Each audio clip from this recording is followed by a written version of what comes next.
అందరికీ నమస్కారం. నా పేరు దినేష్ నర్రా. ఇవాళ ఒక గెస్ట్ ఉన్నారు మనతో మాట్లాడడానికి, సూర్యకళ గారు. తను ఒక కార్పొరేట్ లీడర్, ఒక ఎంఎన్సీలో పనిచేస్తున్నారు. కానీ నాకు సామాజిక బాధ్యతతో చేసే తన యాక్టివిటీస్ ద్వారా తను నాకు పరిచయం. ఒక 1 yearగా నేను తనతో ట్రావెల్ అవుతున్నాను. తను చేసే పనిలో నలుగురికి ఉపయోగం ఉండాలి అని ఆలోచించే అతి కొద్ది మంది వ్యక్తులలో తానొకరు. ఒక మంచి పని జరుగుతుంటే తనంతట తానే తెలుసుకుని వచ్చి మరీ సహాయం చేయగలిగే ఒక ఉన్నతమైన ఆలోచన ఉన్న వ్యక్తి. ఏవం జగత్ సినిమా ద్వారా తను నాకు పరిచయం అవడం నాకు చాలా మేలు చేసింది. ఇప్పటికీ నేను తన నుంచి చాలా నేర్చుకునే ప్రయత్నం చేస్తున్నాను. కేవలం 1 సంవత్సరంలో నేను ఎంత నేర్చుకున్నానో అది చాలా తక్కువ. కానీ తన ఎక్స్పీరియన్స్, తను ఇంతకు ముందు ఎప్పటి నుంచో చేస్తున్న తన యాక్టివిటీస్ గురించి వారు తెలుసుకునే చిన్న ప్రయత్నం చేస్తున్నాను. సూర్యకళ గారు, thank you so much for joining. Me busy schedule నుంచి కొంత టైం తీసుకొని ఈ పాడ్కాస్ట్ అటెండ్ అయినందుకు థ్యాంక్ యూ సో మచ్. ఈ ప్రాసెస్లో నేను సింపుల్గా చిన్న చిన్న క్వశ్చన్స్, నాకున్న సందేహాలు అడిగి తెలుసుకునే ప్రయత్నం చేస్తాను. So please feel relaxed and మీరు ఓపిక్గా మీకు ఎంత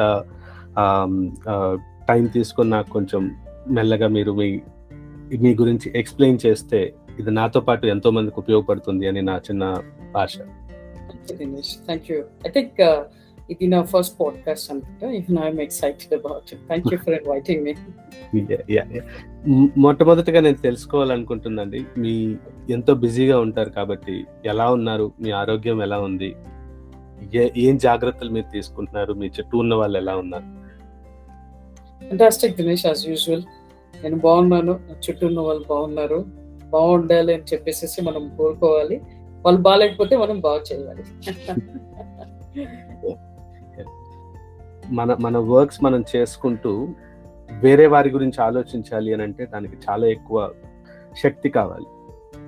సో అది మొదటగా మనకి తెలియదు. చిన్నపిల్లలుగా ఉన్నప్పుడు వాళ్ళ ఆకలి, వాళ్ళ ఆటలు ఇలానే ఉంటాయి. కానీ మనం ఎప్పుడో ఒకసారి నేను అనే ఆ పరిధి దాటి ఎదుటి వాళ్ళ గురించి ఆలోచించే ప్రయత్నం చేస్తాం. అది మీకెలా మొదలైంది? మీరు ఎలా నేను అనే గీతని దాటి మీరు ఎలా వేరే లోకంలోకి చూడగలిగారు, వేరే వాళ్ళ లోకంలోకి చూడగలిగారు? దానికి కారణాలు ఏంటి?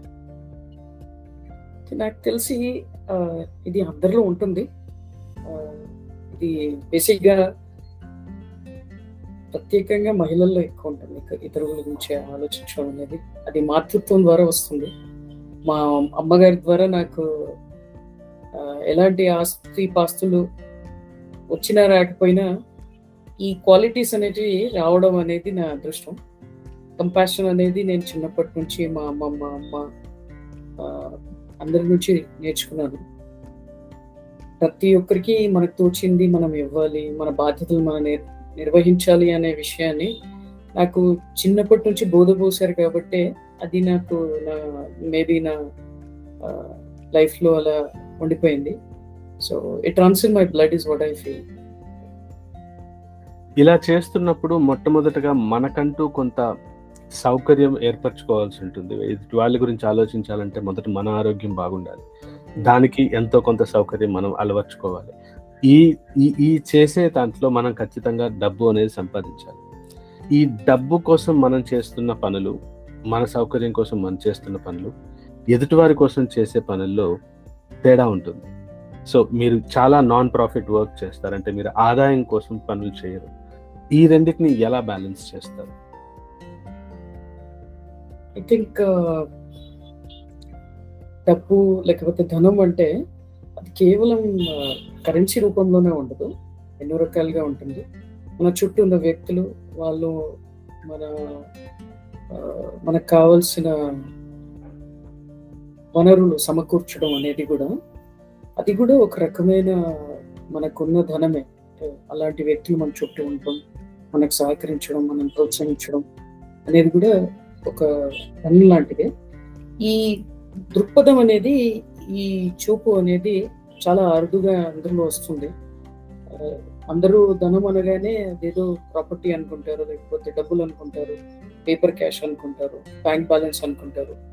సో నేను అందులోంచి చాలా సంవత్సరాల క్రితమే, maybe it's been or decade and half, 15 years అయిపోయింది అనుకుంటా నేను అందులోంచి బయటికి రావడం.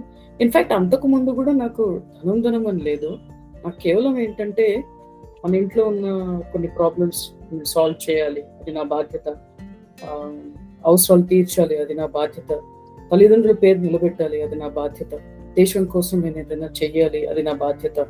ఈ ప్రకృతి గురించి నేను ఆలోచించాలి, 10 మంది గురించి నేను ఆలోచించాలి, ఇతర కన్నీళ్లు నేను తూర్చాలి అనే ఒక ఆలోచన అనేది చిన్నప్పటి నుంచి నేను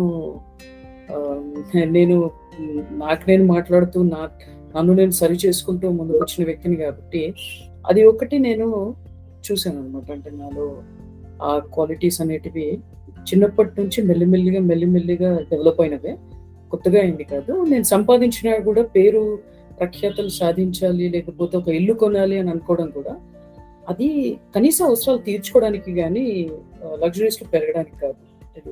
ఎందుకు చెప్తున్నానంటే, ఇలా నేను కోట్లు సంపాదించాను, నాకు మంచి బ్యాంక్ బ్యాలెన్స్ ఉంది, మంచి ఉద్యోగం ఉంది, మంచి పేరు ఉంది, ఇన్ని ఉన్నా కూడా నేను ఈ రోజు కూడా ఒక సింపుల్ లైఫ్ లీడ్ చేస్తాను. It's a choice that I made because I think the best thing, if you want to serve the society, the first thing that we need to do is to be a minimalist. చాలా minimal గా మనం మన జీవితాన్ని, simple గా మన జీవితాన్ని మనం గడిపితే అదే మనం దేశానికి చేసిన ఎంతో సేవ. ఎగ్జాంపుల్ చెప్తాను. మనము ఎక్కడెక్కడికో ప్రయాణిస్తూ ఉంటాం. మనం ఎలా ప్రయాణిస్తున్నాము, దానివల్ల ఎంత పొల్యూషన్ జరుగుతుంది అనేది కూడా ఒక సేవనే, మన బాధ్యత అది. అంటే we're taking a lot from our our air, water, whatever we are consuming from our environment and nature. When will we give back? So నేను రుణపడి ఉండాలని కోరుకోను. అది పంచభూతాలకైనా, మనుషులకైనా, సమాజానికైనా, దేశానికైనా, దేనికైనా. దేశం నాకు ఇచ్చింది, సమాజం నాకు ఇచ్చింది, తల్లిదండ్రులు నాకు ఇచ్చారు, ఈ పంచభూతాలు నాకు చాలా ఇచ్చాయి. మరి నేను ఎలా రుణం తీర్చుకోవాలని ఆలోచిస్తాను. కాబట్టి ఈ థాట్ ప్రాసెస్ లో it happens automatically. All the things that I do, they happen automatically. They are not planned and strategized and things like that. So it is there in my, in the way I think, I adopt or I implement or execute. మీ ఆలోచన విధానం కానీ, మీ ఈ ఉద్దేశాలు కానీ మీ చుట్టూ ఉన్న వాళ్ళలో ఎంతమందిలో గమనించారు? అలా లేని వారికి మీకు ఉన్న వ్యత్యాసం ఏంటి? వాళ్ళకి ఎందుకు ఈ ఉద్దేశం కానీ ఇది కలగలేదని మీరు అనుకుంటున్నారు? దినేష్, ఏ ఒక్కరు ఒకలాగే ఉండరు. I don't think it's fair to compare ourselves with others. But yeah, this is something that normally should exist in everyone, is what we feel. But I think, life teaches you a lot of things. And for some people, it teaches you too early. In a way, it is good, it is bad. I go through my own highs and lows because of this. I think it is inbuilt in everyone to help each other. But what happens is, now I think a lot of westernization in our country has led to something like this, because people started calling everything as privacy and private and stuff like that. So though somebody wants to help you, they're not in a position to help you for things like, they do not know how you feel. And not everybody wants to help you, because I think today the world is like, it's a run, you either you win or you lose kind of a thing. But people don't understand there's happiness even losing. ఓడిపోవడంలో కూడా సంతోషం ఉందా అనేది చాలా అరుదుగా అందరూ తెలుసుకుంటారు. కష్టాలు, కన్నీళ్లు చూసిన వాళ్ళకే కంపాషన్ అనేది ఎక్కువగా ఉంటుందని నేను అనుకుంటాను. అది నార్మల్లీ అయితే మీకు పెద్దవాళ్ళైనా నేర్పించాలి, లేకపోతే మీకు అలాంటి గుణాలు ముందు నుంచే ఉండాలి, లేకపోతే పరిస్థితుల నుంచి మీరు అది నేర్చుకోవాలి. అంటే ఇప్పుడు మనము కష్టాలను మనము ఈదుతున్నప్పుడు మనకు అనిపిస్తుంది ఎవరైనా ఉంటే బాగుండు అని అనిపిస్తుంది. ఇంకొకరు కష్టపడుతున్నట్టు కష్టపడుతున్నారు అని మనకు కనిపించినప్పుడు మనం ఆ స్థానంలో ఉంటే మనం ఏం కోరుకుంటాం? ఇంకొకరి నుంచి ఆ సాంత్వన కోరుకుంటాం, సహాయం కోరుకుంటాం. అలాంటప్పుడు మనం వారికి ఎందుకు చేయొద్దు అనే ఆలోచన కలుగుతుంది. దీంట్లో సంతోషం అనేది చాలా ఉంటుంది. చాలా అరుదుగా నిరాశ కలుగుతుంది. ఎందుకంటే మనం అంత చేసినప్పుడు, మనకు అవసరం ఉన్నప్పుడు, ఎవరైనా మనకు సహకరించినప్పుడు, ఆ ఇబ్బందిలో ఉన్నప్పుడు మేము కూడా మీకున్నాము అని తెలియజేయనప్పుడు ఇబ్బంది కలుగుతుంది. అలా అలా ఒకటే నేను అనుభవించాను గానీ, అదర్‌వైజ్ ఐ థింక్ అందరిలో ఉంది. అది పడుకొని ఉంది. దాన్ని నిద్రావస్థలో ఉంది. దాన్ని మనము నిద్ర నుంచి లేపినట్టు దాన్ని లేపాలి. అందుకే మీరు చూసుకుంటే నేను 'మన ఊరు మన బాధ్యత' అనే నినాదాన్ని తీసుకొని బయలుదేరిన వ్యక్తిని. ఈ నినాదం వల్ల చాలా మనుషులకు మార్పొచ్చింది. వాళ్ళ మైండ్ సెట్‌లో మార్పొచ్చింది. అంటే మనం ఏం మాట్లాడితే, మనం ఏం చేస్తే పిల్లలు అదే అలవాటు చేసుకుంటారు. యువత అలవాటు చేసుకుంటుంది. మనము మంచిని పంచితే మంచి జరుగుతుంది. చెడుని చూయిస్తే చెడు వాళ్ళు నేర్చుకుంటారు. కాబట్టి మన ఊరు మన బాధ్యత అనే నినాదం ఆటోమేటిక్‌గా అది మైండ్ సెట్‌ని చేంజ్ చేస్తుంది. ఇది నాకు ఎక్కడి నుంచి వచ్చిందంటే, మనకు స్వాతంత్రం రాకముందు ఎంతోమంది వాళ్ళ జీవితాన్ని అర్పించి, వాళ్ళ కుటుంబాలని దూరం చేసుకొని దేశం కోసం పోరాడారు. తినడానికి తిండి లేకపోయినా, ఆహారం లేకపోయినా, కట్టుకోవడానికి బట్టలు లేకపోయినా, చూసుకోవడానికి కుటుంబం లేకపోయినా కూడా వారు చాలా కష్టపడి దేశం కోసం పోరాడి దేశానికి స్వాతంత్రాన్ని తీసుకొచ్చారు. వాళ్ళు ఎన్నో నినాదాలు వాడారు. తో ముజే ఖూన్ దో మై తుమ్హే ఆజాదీ దూంగా is simple one that we all know. So అది మనం ఇప్పటికీ గుర్తుపెట్టుకుంటున్నాం. ఎందుకు అనంటే అది మైండ్ సెట్స్ చేంజ్ చేసింది. అది మన మైండ్‌లో నిలిచిపోయింది అన్నమాట. అందుకని నేను కూడా అలాంటి నినాదాలు, అలాంటి ఆలోచనలు, అలాంటి మాటలు మాట్లాడడం వల్ల నలుగురిలో ఆ పడుకున్న సేవా దృక్పథాన్ని, బాధ్యతని పైకి తీసుకురాగలుగుతున్నాను. ఉన్నారు, అలాంటి వాళ్ళు ఉన్నారు. కానీ నిద్రావస్థలో ఉన్నారు. లేకపోతే వారు ఉన్నా కూడా అరుదుగా మనకు కనిపిస్తుంటారు. ఎందుకంటే మంచి వాళ్ళు ఎప్పుడు ఇలా వచ్చి పాడ్‌కాస్ట్‌లు చేయడం, వీడియోలు చేయడం చేయరు. వాళ్ళు మంచి పనిలోనే ఉంటారు. ఈ రకంగా మీరు పరిచయం అవ్వడం వల్ల ఇది నా ఫస్ట్ పాడ్‌కాస్ట్ నేను చేయడం. జనరల్‌గా ఏంటంటే, ఈ చెయ్యితో చేస్తే ఈ చెయ్యి మర్చిపోవాలి అని అంటారు. మా నాన్నగారు అదే నేర్పించారు. సో నేను కూడా చిన్నప్పటి నుంచి నేర్చుకుంది అదే కాబట్టి చాలా విషయాలు బయటికి చెప్పుకోవడానికి ఇష్టపడను. చెప్పుకోవాలన్న ఆలోచన కూడా కలగదు. కానీ రోజులు మారుతున్నాయి. ఈ రోజుల్లో మీరు చెబితేనే నలుగురికి తెలుస్తుంది. ఎందుకంటే it's very private life. And మీరన్నట్టు ఇతరులు కూడా అలా మారాలంటే, వాళ్ళలో కూడా ఈ ఆలోచనలు కలగాలంటే, దీంట్లో ఉన్న ఆనందాన్ని మనం ఆస్వాదిస్తూ నలుగురికి పంచితేనే ఆ ఆనందాన్ని వాళ్ళు కూడా ఆస్వాదించడానికి బయటకు వస్తారు, చేస్తారని అనిపిస్తుంది. కాబట్టి దిస్ ఈజ్ ఆల్సో నీడెడ్. అలా అని చెప్పేసి ఎవరైతే ఇలా పాడ్‌కాస్ట్ వీడియోస్ చేస్తున్నారో వాళ్ళు ఏ పని చేయకుండా చేస్తున్నారని కాదు, కానీ I'm just telling you things have changed, times have changed. So it is also important. So పబ్లిక్‌లో కూడా ఇవి పెట్టడం అవసరం. చాలా మంది నాకు తెలిసిన స్నేహితులు, నన్ను ఫాలో అయ్యేవారు కూడా నాకు చెప్పేది ఒకటే, మాకు ముందు చెప్పండి, మేము కూడా వస్తాము, మేము కూడా చేస్తాము. ఈ మాటలు వింటున్నప్పుడు మీ బాధ్యత ఇంకా పెరుగుతుంది. సంతోషం కాదు కదా, మీ బాధ్యత పెరుగుతుంది. People are observing you. They want to learn from you. They want to emulate you. They want to adopt what you are doing. They want to support you అనే ఒక విషయం మనకు తెలిసినప్పుడు మన బాధ్యత ఇంకా పెరుగుతుంది. కాబట్టి ఆ బాధ్యత నన్ను ఇంకా ఇంకా నడిపిస్తుంది.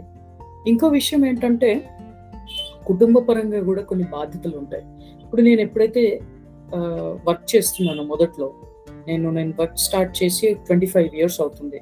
నేను మొదట్లో వర్క్ చేసినప్పుడు దేశం కోసం ఏదైనా చేయాలని ఆలోచించాను, కానీ సమాజం కోసం నేను ఆలోచించలేదు. దేశానికి ఏమైనా చెయ్యాలి అని ఆలోచించాను. నా ఇంటికి ఏమైనా చేయాలి, తల్లిదండ్రులకి ఏమైనా చేయాలని ఆలోచించాను. నేను అందులోనే ఉన్నాను, అందులోంచి బయటికి రాలేదు. అప్పుడు నా ఫోకస్ అంతా నన్ను నిలబెట్టుకోవాలి, నేను నా చదువుని నేను సరిగ్గా చదువుకోవాలి, నేను ఉద్యోగం చేసుకోవాలి, నేను ఎలా సంపాదించుకోవాలి, ఈ సంపాదనతో మన అవసరాలు తీర్చుకోవాలి అనే ఆలోచనలోనే ఉన్నాను. సో అందులోంచి నేను బయటికి వచ్చిన తర్వాతే I'm able to do something. అందరికీ ఇంకా అందులోనే ఉన్నారేమో. I think many people are there, ఇంకా అందులోంచి బయటికి రాలేదు. నేను ఇప్పుడు ఐఎమ్ 40 years అండ్ 25 years నుంచి వర్క్ చేస్తున్నాను. అంటే I started working at the age of 15 and I think almost about 15-20 years ago I set up my entire empire. I mean నా కనీస అవసరాలు తీరడానికి నాకు కావాల్సిన వనరులు నేను సమకూర్చుకోగలిగాను 15 నెలల క్రితమే. నేను ఇప్పుడు కూడా పని చేస్తున్నానంటే అది ఊరికి ఏదో, అంటే మీరు ఏం చేస్తున్నారని ఎవరైనా అడిగితే చెప్పుకోవడానికి తప్ప నేను ఒక ఉద్యోగం చేస్తున్నాను. కానీ to be very frank with you, నాకు ఇప్పుడు అంటే మారల్ ఆబ్లిగేషన్ ఏం లేదు వర్క్ చేయాలనేది ఇన్ అ కార్పొరేట్ ఆఫీస్ ఒక ఉద్యోగం చేయాలని లేదు. Now today I think the purpose of my life for the last 12 years which I continue to do is only to do something with which I can serve the purpose of my life. Each of us are born for a purpose. ఆ purpose ని మనం వెతుక్కుంటూ, ఆ purpose ని మనం meet అవుతూ, జీవితాన్ని ఆస్వాదిస్తూ, ఇందులో ఉన్న సంతోషాన్ని ఆస్వాదిస్తూ, అందరినీ మన కుటుంబంలాగా అనుకుని ముందుకు తీసుకెళ్తూ ఉంటే ఇందులో ఉన్న సంతోషం మనకి ఎందులో దొరకదు. అందుకని ప్రతి ఒక్కరూ నా కుటుంబం, ఇప్పుడు మా ఇంట్లో ఉండి నేను ఇదే నా కుటుంబం అని అనుకుంటే నా పరిధులు చాలా చిన్నగా అయిపోయి, నా కుటుంబం చిన్నగా అవుతుంది. అందరూ నా కుటుంబం అనుకున్నప్పుడు, అన్నీ నావే అనుకున్నప్పుడు, సంతోషాలు నావే అనుకున్నప్పుడు అది ఆస్వాదించాల్సిన విషయం. I think not everybody gets to experience it through your podcast. I request every one, once in a lifetime, try to experience this particular feeling of feeling one with everybody, taking responsibility of their issues, their problems, owning up their issues and responsibilities, at the same time being happy for their happiness. I think that's the real way of living life. Very happy and satisfied because of that. ఇలా మనం చేస్తున్న క్రమంలో అప్పుడప్పుడు మనకి ఎదురు దెబ్బలు తగులుతాయి. అంటే మనం అనుకున్నంత మంచి జనాలకి చేరకపోవచ్చు, లేదా మీరు ఇందాక చెప్పినట్టుగా మీరు సహాయం చేసిన, మీకు అవసరం వచ్చినప్పుడు కొంతమంది సహాయం చేయడానికి రాకపోవచ్చు. సో ఇలాంటి ఎదురు దెబ్బల్ని, ఇలాంటి నిరాశలని ఎదుర్కొని ముందుకు వెళ్ళగలిగితేనే మీరు ఈ పనులు ఎక్కువ కాలం చేయగలరు. రైట్. మొదట ఒక దెబ్బ తగిలినప్పుడు లేదా మనకి ఏదైనా ఇబ్బంది జరిగినప్పుడు స్వార్థమే కరెక్ట్, నా గురించి నేను పట్టించుకోవాలి, ఎవరు పట్టించుకోరు అనే ఆలోచనతో చాలా మంది వెనుదిరుగుతారు. ఇలాంటివి మీరు ఎలా ఎదుర్కొన్నారు? మీరు ఎలా వాటిని అధిగమించి ముందుకెళ్ళి ఇన్ని సంవత్సరాలుగా మంచి ఉద్దేశంతో నలుగురికి ఉపయోగపడే పనులు చేయగలుగుతున్నారు? సో నేను ఇంతకు ముందు చెప్పినట్టుగా ఇది ఇప్పుడిప్పుడు మొదలైన ప్రయత్నం కాదు, పయనం కాదు. 25 సంవత్సరాలు అవుతుంది కాబట్టి ఎన్నో ఒడిదుడుగులు నేను కూడా అనుభవించాను. I give you small examples. అంటే సిల్లీగా అనిపించవచ్చు, బట్ దే ఆర్ ఇంపార్టెంట్. నేను వర్క్ చేయడం స్టార్ట్ చేసిన తర్వాత మీరు చూస్తే ఆఫీస్లో అందరికంటే చిన్నదాన్ని నేనే ఉండదు. ఎప్పుడు చూసినా దాదాపు ఐ థింక్ ఆల్మోస్ట్ 10 years నేను మొదట్లో పనిచేసినప్పుడు ఏ ఆఫీస్కి వెళ్ళినా కూడా అందరిట్లో చిన్నదాన్ని ఉండేదాన్ని, అందరికంటే మంచి పొజిషన్ ఉండేది. నేను చేసే పనిని చాలా నిస్వార్థంగా, చాలా కమిటెడ్గా, డెడికేటెడ్గా చేసేదాన్ని. అంటే I have to be the best. I never competed with others. అంటే వేరే వాళ్ళతో నేను కంపీట్ అవ్వలేదు, నాతోటే నేను కంపీట్ అయ్యేదాన్ని. ఆ రకంగా I use to improvise on my way of working and I won a lot of accolades in the office. I used to get a lot of awards, rewards, recognitions, certificates and stuff like that. మీరెంతగా ఎదుగుతుంటారో అంత ఒంటరిగా అవుతూ ఉంటారు. మీరెంత ఎదుగుతూ ఉంటే అంత ఒంటరిగా అవుతారు. తర్వాత మీ ఎదుగుదలను చూసి నిరాశ, నిస్పృహ, తర్వాత కొంచెం శత్రుత్వం పెంచుకునే వాళ్ళు కూడా మీకు దొరుకుతారు. ఇదే కాకుండా ఇంకో విషయం ఏం జరుగుతుందంటే, మీరు ఇంత కష్టపడినా కూడా కొన్నిసార్లు కొన్ని విషయాల వల్ల, ఒక అదృష్టం ఉండొచ్చు, ఇంకేదైనా ఉండొచ్చు, దానివల్ల మీ ఎదుగుదలని ఆపే వాళ్ళు కూడా ఉంటారు. అంటే మీరు ఇంత ఫాస్ట్గా ఉన్నారు కాబట్టి మీరు ఇంకా ముందుకు ఎదిగితే మేము ఎక్కడ తగ్గిపోతామో అని నేను పనిచేసిన బాసెస్ కూడా నన్ను ముందుకెళ్ళనివ్వకుండా చేశారు. ఆ సమయంలో చాలా బాధపడ్డాను, చాలా ఏడ్చాను. మామూలు మనిషిగా నేను కూడా బిహేవ్ చేశాను. అరే ఇంత డెడికేటెడ్గా పనిచేస్తే, అంటే నిస్వార్థం అని ఎందుకు అంటున్నానంటే, నేను డబ్బు కోసం పని చేయలేదు అని అనట్లేదు, అందరూ డబ్బు కోసం పనిచేస్తారు.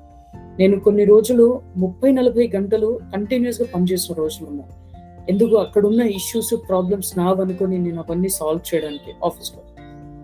అలాంటి సమయంలో కూడా మీరు ఇంటర్వ్యూ అటెండ్ అయ్యి 25 out of 25 వచ్చి కూడా నన్ను ప్రమోట్ చేయలేనందుకు, అది నా బాస్ ఆపడం వల్ల జరగడం అనేది నాకు ఒకసారి కదా 2-3 సార్లు జరిగింది నా కంపెనీస్.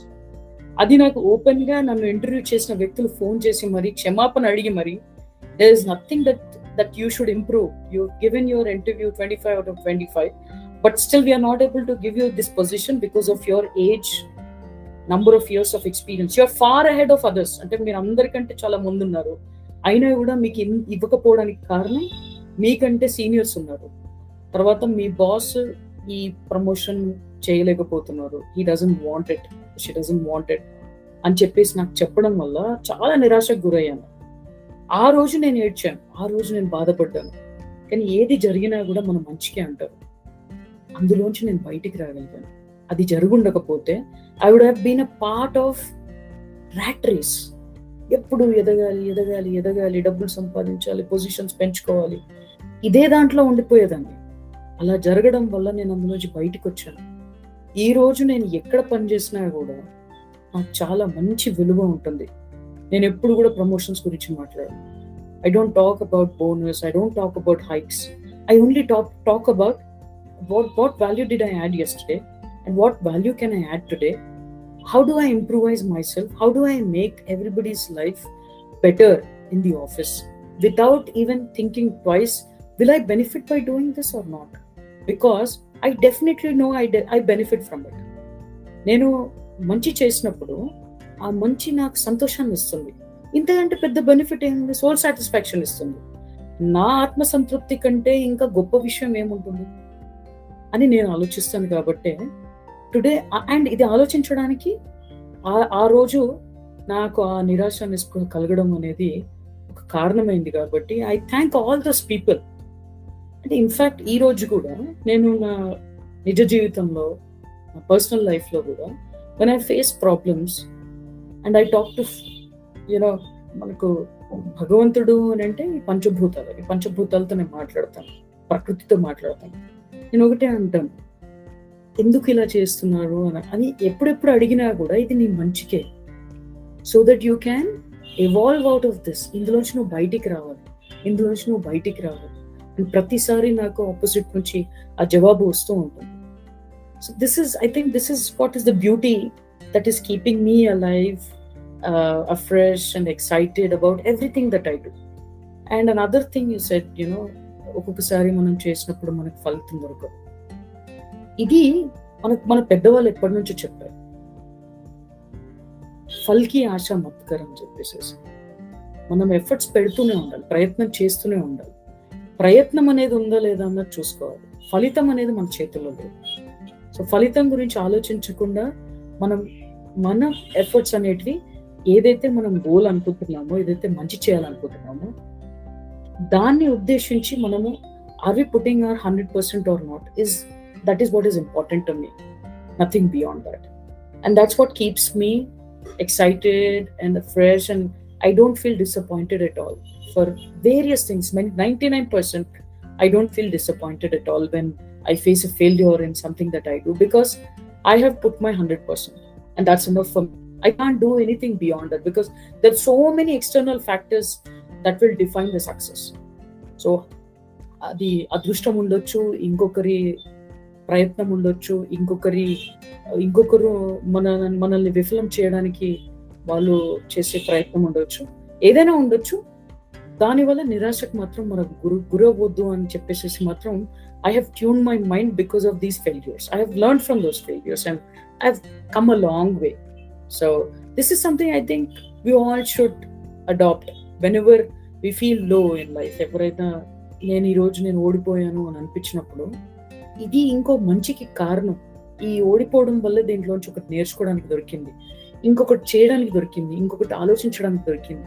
ఆ ఆలోచనని నేను ఇంప్లిమెంట్ చేయడానికి ఒక అవకాశం దొరికింది, ఒక ఆపర్చునిటీ దొరికింది అని అందరూ అనుకోవాలని పాడ్కాస్ట్ ద్వారా రిక్వెస్ట్ ఎవ్రీవన్. మీరు చెప్పినట్టుగా మీకు ఒక కుటుంబం ద్వారా మీకు ఇలాంటి విషయాలు కానీ ఇలాంటి విలువలు కానీ మీకు అలవతాయి, రైట్? సో మీరు మీ చుట్టూ ఉన్న పరిసరాలు మిమ్మల్ని అలా చేయడానికి మీకు చాలా సహాయపడ్డాయి.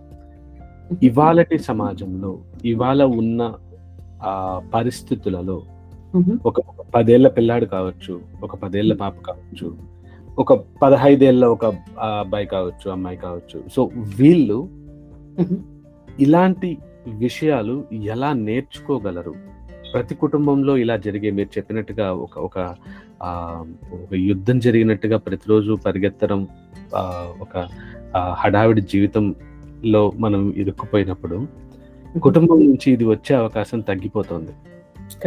సో ఇలాంటప్పుడు చిన్న పిల్లలకి కానీ లేదా ఒక పెద్దవాళ్ళకి కానీ ఎవరికైనా సరే మీరు చెప్తున్న ఈ విలువలు మీరు కుటుంబం నుంచి నేర్చుకోగలిగినవి మిగతా వాళ్ళకి ఎలా తెలియపరచాలి? అసలు వాళ్ళకి తెలుసుకోవడానికి ఏ అవకాశాలు ఉన్నాయి ఇవాళ రోజుల్లో?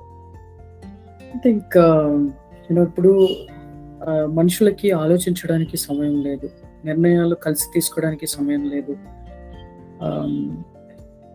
ఐ డోంట్ నో, ఒక బ్రతుకు అనేది ఒక పరుగులాగా అయిపోయింది అందరికీ. Either it is a failure or a success. There is no mid path అనమాట. there's nothing like okay learning kind of a thing, process or whatever. అయితే నువ్వు ఫస్ట్ రావాలి అంతే. The pressure that is put on the children and the success is defined by those numbers. వాడి ఆలోచన మంచితనం ఏంటి, నలుగురితో ఉండే విధానం ఏంటి, విలువలు ఏంటి, మనం ఇచ్చే విలువలు ఏంటి, ఇవి మర్చిపోయి ఓన్లీ నంబర్ సిస్టమ్ అనేది, నంబర్ గేమ్ అనేది లైఫ్లో ఉండిపోయింది. ఈ పరుగులు మిగిలిపోతుంది. ప్రధాన కారణం మీరు అన్నట్టు కుటుంబం నుంచి రాకపోవడం, తల్లిదండ్రుల నుంచి రాకపోవడం. నేను చాలా మందితో అంటాను, పెళ్లి చేసుకోగానే you know doesn't mean you know everything. పిల్లల్ని కనగానే పేరెంటింగ్ వచ్చు అని అనుకోవడం కూడా అది కరెక్ట్ కాదు. Everybody needs some kind of counselling, including me or you or whoever. మనము ఒక రకంగా పనిచేస్తున్నప్పుడు మనం ఇంకో రకంగా ఆలోచించలేం. సో ఆ ఇంకో ఆలోచన రావాలి అని అంటే ఇంకొకరితో మాట్లాడాలి, పంచుకోవాలి. అప్పుడే మీకు 2 sides ఆఫ్ ద కాయిన్ కనిపిస్తాయి. ఎప్పుడైతే ఆ 2 sides ఆఫ్ ద కాయిన్ మీరు చూడగలుగుతారో మీరు నిర్ణయం అనేది కరెక్ట్గా చేసుకోగలుగుతారు. ఇది మనం పిల్లల్లో నేర్పించాలి.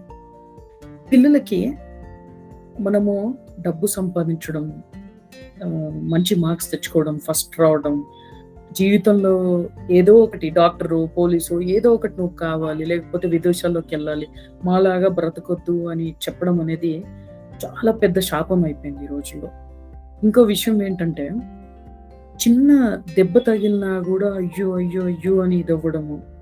తల్లిదండ్రులు అనేది వాళ్ళకి అస్సలు కష్టం లేకుండా పెంచడం అనేది పిల్లలకు ఒక శాపం లాగా మారిపోయింది. పిల్లలకు మనం నేర్పించాల్సింది ఎలాంటి కష్టాన్నైనా ఎదిరించే ధైర్యం. చిన్న ఉదాహరణ చెప్తాను. మా అక్కయ్య కూతురు, మా నీస్ ఉంది, స్నేహ అండ్ శ్రీయ. వాళ్ళు చిన్నగా ఉన్నప్పుడు దెబ్బలు తగిలితే తల్లిదండ్రులు వాళ్ళని అయ్యో అయ్యో అని అంటే, ఒక నీస్ని అయ్యో అయ్యో అని అంటే, ఇంకో నీస్ని ఏం కాదు అని అంటే, వాళ్ళిద్దరూ ఎదిగిన తర్వాత వాళ్ళ ఆలోచన విధానం చాలా డిఫరెంట్గా ఉంటుంది. ఒకరేమో ప్రతి చిన్నదానికి భయపడడం, ఇంకొకరేమో దేన్నైనా సరే ఎదిరించడం అనేది నేర్చుకున్నారు. ఒక పాపకి దెబ్బ తగిలినప్పుడు, నేను దెబ్బ తగిలి ఏడ్చుకుంటూ నా దగ్గరికి వస్తే, అయ్యో ఇంత దానికి ఏడుస్తున్నావు, ఈ దెబ్బ నీకు ఎందుకు తగిలింది తెలుసా, నిన్ను గట్టిగా చేయడానికి అని చెప్పేసి నేను చెప్తే, అవునా అని చెప్పేసేసి నెక్స్ట్ టైం తనకు దెబ్బ తగిలినప్పుడు నా దగ్గరికి వచ్చి, పిన్ని చూసినావా నాకు దెబ్బ తగిలింది, ఐఎమ్ గెటింగ్ స్ట్రాంగ్ అని చెప్పేసి మాట్లాడింది నాతోటి. సో అది ఎందుకు వచ్చింది, ఆ మాటల అమ్మాయి ఎందుకు మాట్లాడింది, ఇంతకు ముందులాగా ఏడవలేదు ఎందుకు? ఎందుకంటే తన ఆలోచన విధానం అలా ట్యూన్ చేయగలిగాం మనం. తనతో మనం ప్రవర్తించిన విధానం, మనం రెస్పాండ్ రియాక్ట్ అయిన విధానము, తనకి ఎక్స్ప్లెయిన్ చేయగలిగిన విధానం తనని మార్చింది. ఇది కుటుంబం నుంచి దొరకకపోవడం అనేది పెద్ద దురదృష్టం. పిల్లలకు ఒక శాపం.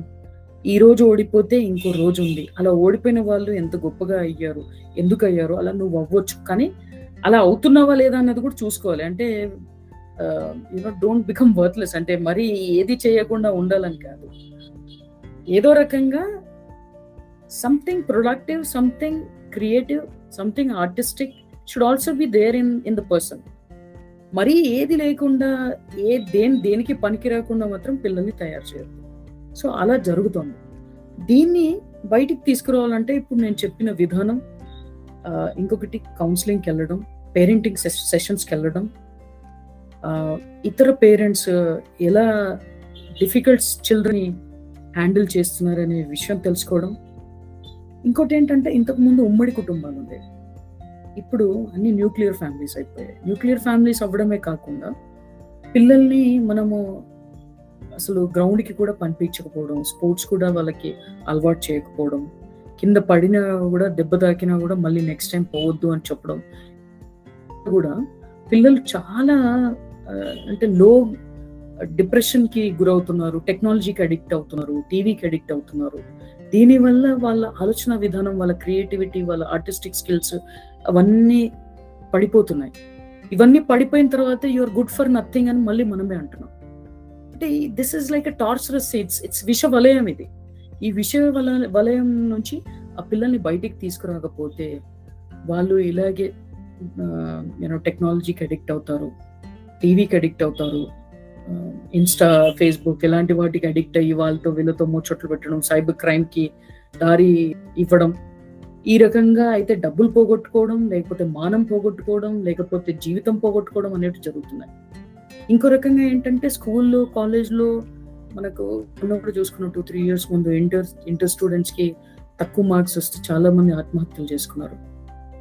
అసలు జీవితం అంటే ఓన్లీ ఎడ్యుకేషన్, ఈ నంబర్స్, ఈ సిస్టమ్ ఇదే అయిపోయింది. ఇది కాదు అని మనం ఏ రోజైతే వాళ్ళని బయటికి తీసుకొచ్చి నలుగురితో మాట్లాడించి 4 విషయాలు చెప్పి 4 పనుల్లో వాళ్ళని మనము ప్రావీణ్యత పొందేటట్టు చేస్తామో అప్పుడే వాళ్ళు వాళ్ళ జీవితాన్ని చదువులో కాకపోయినా ఇంకో విషయంలో వాళ్ళ బ్రెయిన్ పెట్టగలుగుతారు.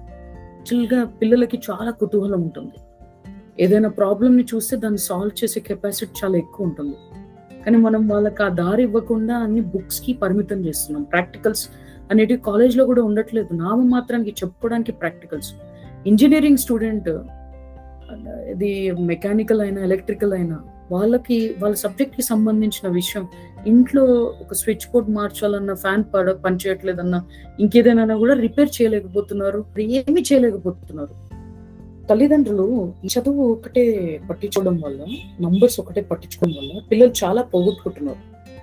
వాళ్ళకి స్పోర్ట్స్, తర్వాత కోకరికల్ యాక్టివిటీస్. ఒకప్పుడు మనకు కుల వ్యవస్థ ఉండేది.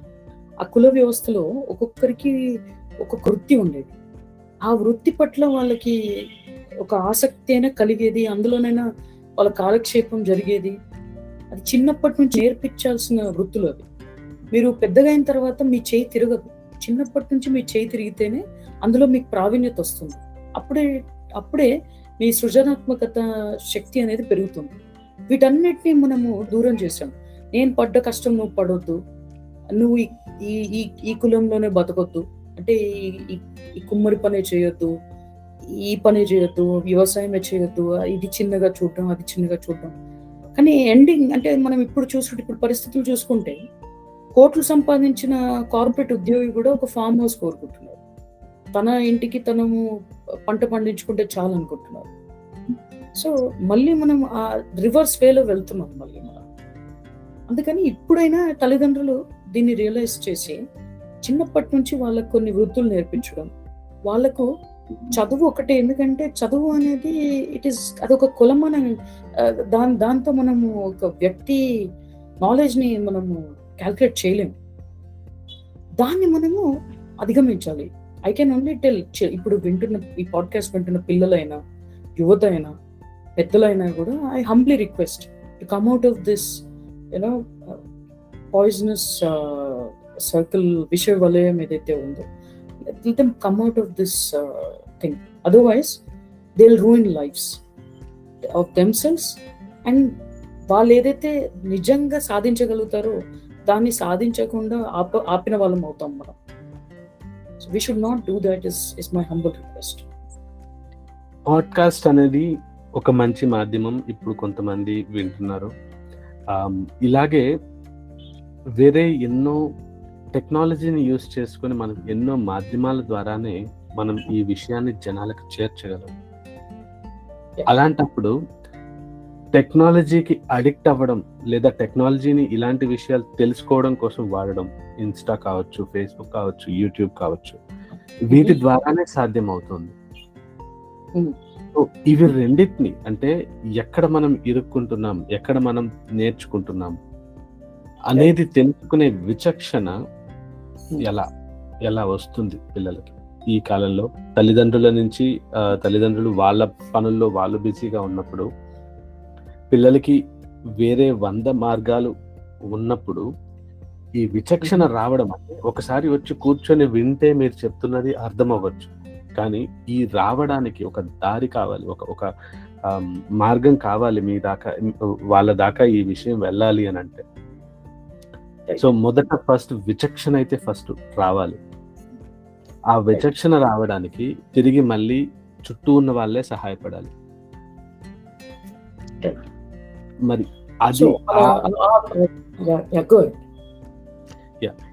ఈ అలవాటు ఎలా మనం జనాల్లోకి తీసుకెళ్ళాలి? ఈ విచక్షణ మొదట ఏది ఉపయోగపడుతుంది, ఏది కాదు అని చెప్పగలిగే విచక్షణ మనం ఎలా ఇవ్వగలగాలి? ఐ థింక్ మనము వాళ్ళని దేనికి ఎక్స్పోజ్ చేస్తే ఆ క్వాలిటీస్ వాళ్ళ లోపలికి పెరుగుతాయి. మనము మన హిస్టరీ తీసుకుంటే శివాజీ మహారాజ్, రాణా ప్రతాప్, వాళ్ళ ఎగ్జాంపుల్స్ తీసుకుంటే ఒక్కొక్కసారి ఆ జీవిత చరిత్రలు చదువుతుంటే మనకు అసలు ఐ థింక్ ఆ blood either boils or you know it throws some light into your what should be your goals in life. So ఇలాంటి జీవిత చరిత్రలు చదవడం, వాళ్ళకి చెప్పడం, టెక్నాలజీని వాడి ఇప్పుడు సివిల్స్ క్రాక్ చేస్తున్నారు చాలా మంది. యు మస్ట్ హావ్ సీన్, చాలా మంది సివిల్స్ క్రాక్ చేస్తున్నారు, చాలా మంది చాలా కోడింగ్ లాంగ్వేజెస్ నేర్చుకుంటున్నారు, ఆంట్రప్రెన్యూర్స్ అవుతున్నారు. చిన్న ఉదాహరణ, ఒక లేడీ, ఒక మహిళ ఇంట్లో కూర్చొని ఒక పుస్తకం చదివి, పాలేకర్ గారి పుస్తకం చదివి వ్యవసాయంలో ఎంత ముందుకు వచ్చిందంటే ఈరోజు చాలా మంది గుర్తిస్తారు, చాలా మంది అవార్డులు ఇస్తారు. సో ఒక సాధారణ మహిళ ఊర్లో తన ఇంట్లో కూర్చొని వ్యవసాయ కుటుంబం నుంచి వచ్చిన మహిళ పుస్తకం చదివి అంత దూరం వెళ్ళగలిగినప్పుడు, అంత సాధించగలిగినప్పుడు, ఇన్ని వనరులు, ఇన్ని వసతులు, ఇన్ని ఎక్స్పోజర్ ఉన్న వ్యక్తులు ఎంత దూరం వెళ్ళాలి? అలా కాకుండా ఉండడానికి కారణము చాలా ఉన్నాయి. మీడియా ఉండొచ్చు, మన సినిమాలు ఉండొచ్చు, ఎంటర్టైన్మెంట్ బిజినెస్ ఉండొచ్చు, లేకపోతే మన ఇంట్లో పరిస్థితులు ఉండొచ్చు, మన చుట్టూ ఉన్న స్నేహితులు ఉండొచ్చు. వాటి వల్ల మనం ప్రభావితం అవ్వడం అనేది జరుగుతుంది. ఎంతమంది ఎలాంటి ప్రభావాన్ని మన మీద చూపినా కూడా మన గోల్స్ ని మనం మర్చిపోకుండా ముందుకు వెళ్ళాలి అంటే, నాకు తెలిసి ఈ జీవిత చరిత్రల్ని వాళ్ళకి చిన్నప్పటి నుంచి బోధించడం, ఈ మారల్స్ ని వాళ్ళకి నేర్పించడం. స్వామి వివేకానంద గురించి, మొన్నటి వరకు ఉన్న మన రాజా దీక్షిత్ గారి లాంటి గొప్ప వ్యక్తుల గురించి, వాళ్ళ వ్యక్తిత్వాల గురించి, వాళ్ళు పడ్డ కష్టాల గురించి, ఆ కష్టాలని వాళ్ళు అధిగమించి ముందుకెళ్ళిన విషయాల గురించి, డాక్టర్ అబ్దుల్ కలాం గారిని కూడా తీసుకోండి మీరు. వారు ఎంత కష్టపడి చదువుకొని పైకొచ్చి చాలా చిన్న లైఫ్ స్టైల్, ఒక ప్రెసిడెంట్ గా ఉండి కూడా, అన్ని సుఖ సౌఖ్యాలు ఉండి కూడా, ఆయన ఎంత నార్మల్ సింపుల్ లైఫ్ ని లీడ్ చేసేవారు. తను ఏదైనా తన ప్రెసిడెన్షియల్ సూట్ లో ఏదైనా ఈవెంట్ ఆర్గనైజ్ చేసినా కూడా దానికి ఖర్చులు ఆయనే ఇచ్చేవాడు. సో అంత ఉన్నతమైన వ్యక్తుల్ని కన్నా నేల ఇది. ఎంతో మంది ఋషులు, మునులు ఎంతో తపస్సు, త్యాగం చేస్తే గాని ఈరోజు మనం పాటిస్తున్న ఫెస్టివల్స్ ఏవైతే they are based on science ఉన్నాయో, రిచువల్స్ ఉన్నాయో, సాంప్రదాయాలు ఉన్నాయో, సంస్కృతి ఉందో, అది మనకు వచ్చేది కాదు. వాళ్ళు ఎంత కష్టపడితే ఇవన్నీ మనకు వచ్చాయనే విషయాన్ని వాళ్ళకు చిన్నప్పటి నుంచి మనం బోధించకపోతే వాళ్ళలో ఆ కసి ఉండదు. ఆ కసి లేనంత వరకు వాళ్ళ కర్తవ్యం అనేది అర్థం కాదు. ఆ కర్తవ్యం అనేది అర్థం కానంత వరకు మంచి చెడు విచక్షణ అనేది రాదు. సో ఈ విచక్షణను మనం పొందడానికి మనము మన ఈ జీవిత చరిత్రలని మనం వాళ్ళకు చిన్నప్పటి నుంచి బోధించాలి. మనము ఇంగ్లీష్ పుస్తకాలు తీసుకొచ్చి పిచ్చి పిచ్చి పాటలు రెయిన్ గో అవే, అసలు రెయిన్ గో అవే అసలు అంటాం మనం, నీళ్లు లేక చేస్తుంటే జనాలు. సో ఏ దేశంలో అన్నారు అక్కడ 24 hours వాటర్ వస్తుంది, రెయిన్ పడుతుంటే అన్నారు. ఆ పాట మనకి ఏం అప్లికేబుల్? సో ఈ రకంగా వాళ్ళ లోపల మనం చైతన్యాన్ని తీసుకొస్తేనే చిన్నప్పటి నుంచి, అప్పుడు వాళ్ళ లోపల విచక్షణ అనేది వస్తుంది. ఆ విచక్షణాన్ని మనం తీసుకురాకుండా వాళ్ళని ఆ రకంగానే ఉండాలి అని అంటే it's going to be utopia, అంటే it's going to be a dream world. It cannot happen. It's going to be only in dreams. So నిజంగా మనం ఏదైనా చేయాలంటే దాన్ని పాటుపడాలి. తల్లిదండ్రులు పిల్లల్ని ఒక మంచి మనిషిగా చూడాలనుకుంటున్నారా, లేకపోతే స్వార్థపరుల్లాగా చూడాలనుకుంటున్నారు? సమాజానికి ఏమైనా ఇవ్వాలనుకుంటున్నారు? నువ్వు డాక్టర్ అవ్వు అని అంటారు. ఎందుకు అవ్వాలి డాక్టర్? సంపాదించడానికా? ఆ క్లారిటీ పిల్లలకి తల్లిదండ్రులు ఇవ్వట్లేదు. సంపాదించడానికి కావాలా నువ్వు, లేకపోతే సమాజానికి నలుగురికి ఉపయోగపడడానికి నువ్వు కావాలా? దేనికోసం కావాలి డాక్టర్? ఇప్పుడు డాక్టర్ అన్నా కూడా అలోపతి డాక్టర్ అవ్వాలా, కార్పొరేట్స్ లో పనిచేసి డబ్బులు పిండాలా, లేకపోతే ఆయుర్వేద పంచగవ్య లాంటివి కూడా నేర్చుకొని దీన్ని కలిపి ఇంటిగ్రేటెడ్ మెడిసిన్స్ లైక్ మెడికేషన్ లేక ట్రీట్మెంట్ ఇచ్చి మనుషుల్ని త్వరగా తర్వాత మూలాల నుంచి వాళ్ళ జబ్బుల్ని నయం చేసే విధానం. సింపుల్ ఎగ్జాంపుల్ చెప్తున్నాను మీకు. ఈ రకంగా తల్లిదండ్రులకి క్లారిటీ ఉండాలి. ఆ క్లారిటీని తల్లిదండ్రులైనా, సమాజమైనా, మనలాంటి వాళ్ళైనా, లేకపోతే వాళ్ళ ఎడ్యుకేషన్ సిస్టమ్ అయినా ఆ పిల్లల్లోకి తీసుకురావాలి. అప్పుడు వాళ్ళకు మంచి చెడు విచక్షణ అనేది తెలుస్తుంది. ఎందుకంటే వాళ్ళకు ఆ పరిధులు తక్కువ, అంటే ఇంత లోతుగా వాళ్ళు ఆలోచించలేరు. వాళ్ళకి ఏదైనా మనం బీజం వేస్తే అదే ఆలోచిస్తారు, దాంతోటే బ్రతుకుతుంటారు. ఎక్స్పోజర్ అనేది చాలా అవసరం. మారల్స్ ఉన్న డ్రామాస్ వేయించడం, వాళ్ళతోటి ఆ వేషాలు వేయించడం, డ్రామాస్ వేయించడం, అది మర్చిపోయి ఏం చేస్తున్నారు? ఓన్లీ పిచ్చి పిచ్చి పాటల మీద గెంతులు వేయించడం, డాన్స్ చేయించడము, ఎంటర్టైన్మెంట్ అని పాటలు పాడించడం, ఇక్కడికి ఆపేస్తున్నారు. I think this has to they have to come out of this. Parents have to come out of this and also expose children apart from these things. Not saying entertainment is not important, but what I'm saying is that's not the only important thing in life. So get out of that, give some time for these things also, and it has to happen collectively. ఒక family లాగా కూర్చొని చేయాలి. పిల్లలు చాలా తల్లిదండ్రుల్ని చూసి నేర్చుకుంటారు. So తల్లిదండ్రుల్లో ఆ విలువలు లేకుండా తల్లిదండ్రుల్లో స్వార్థం చూస్తే వాళ్ళు పిల్లల నుంచి నిస్వార్థంగా ఉండడం అనేది ఎక్స్పెక్ట్ చేయడం అనేది అది మూర్ఖత్వం. సో వీళ్ళు ఫస్ట్ అవలంబించి ఆ తర్వాత పిల్లలకి అది నేర్పించి వాళ్ళని వాళ్ళ జీవితాశయాన్ని నెరవేర్చే విధానంలో బ్రతికేటట్టు వాళ్ళని ట్యూన్ చేయాలి. నీకు ఒక జీవితాశయం ఉంది, I have high expectations from you. I think you should do something meaningful in your life. Live a simple life, but do something meaningful. As బాల్కనీలో చెట్లు పెంచడం కూడా ఒక మీనింగ్ఫుల్ వే ఆఫ్ లివింగ్. నీకు కావాల్సిన కూరగాయలు పండించుకోవడం కూడా it's something to do with tuning your brain to live simple, to live with soil, to learn to live with basic things and stuff like that. And it can lead to anything new, any new innovation, any new thought process. And if nothing, they'll at least live at peace of mind. That is what we need to teach our children. And living with peace of mind is the most important thing. Every day we are saying, for small things, children are suiciding. Should they suicide for every small reason? Or should they run away from the problems? Is this what we are teaching them? So we have to understand that we have to teach them to be strong in every situation.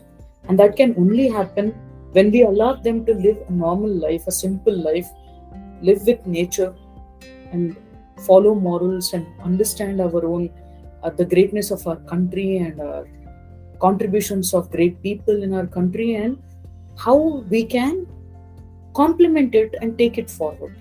These are the thoughts that we should bring into the children. And I think that's the best way of helping them live a meaningful life full of goals. ఒక దేశంలో మనం ఇండియాలో మనం ఉన్నాం కాబట్టి ఒక కంట్రీగా మీరు అన్నారు మీకు చిన్నప్పటి నుంచి కూడా ఒక దేశంకి ఏదైనా చేయాలి అనే ఆలోచన మీకు ఉంది అని. సో ఒక ఇండియన్గా మీరు ఇండియాకి చూస్తున్న గోల్ ఏంటి? అంటే మీరు చూస్తున్న ఫ్యూచర్ ఇండియా అంటే మీ ఊహల్లో ఉన్న భారతదేశం ఏంటి? అది వాళ్ళ ఉందా? I think this is a never ending process. ఎందుకంటే ఏది కూడా there cannot be something called what do you say the end.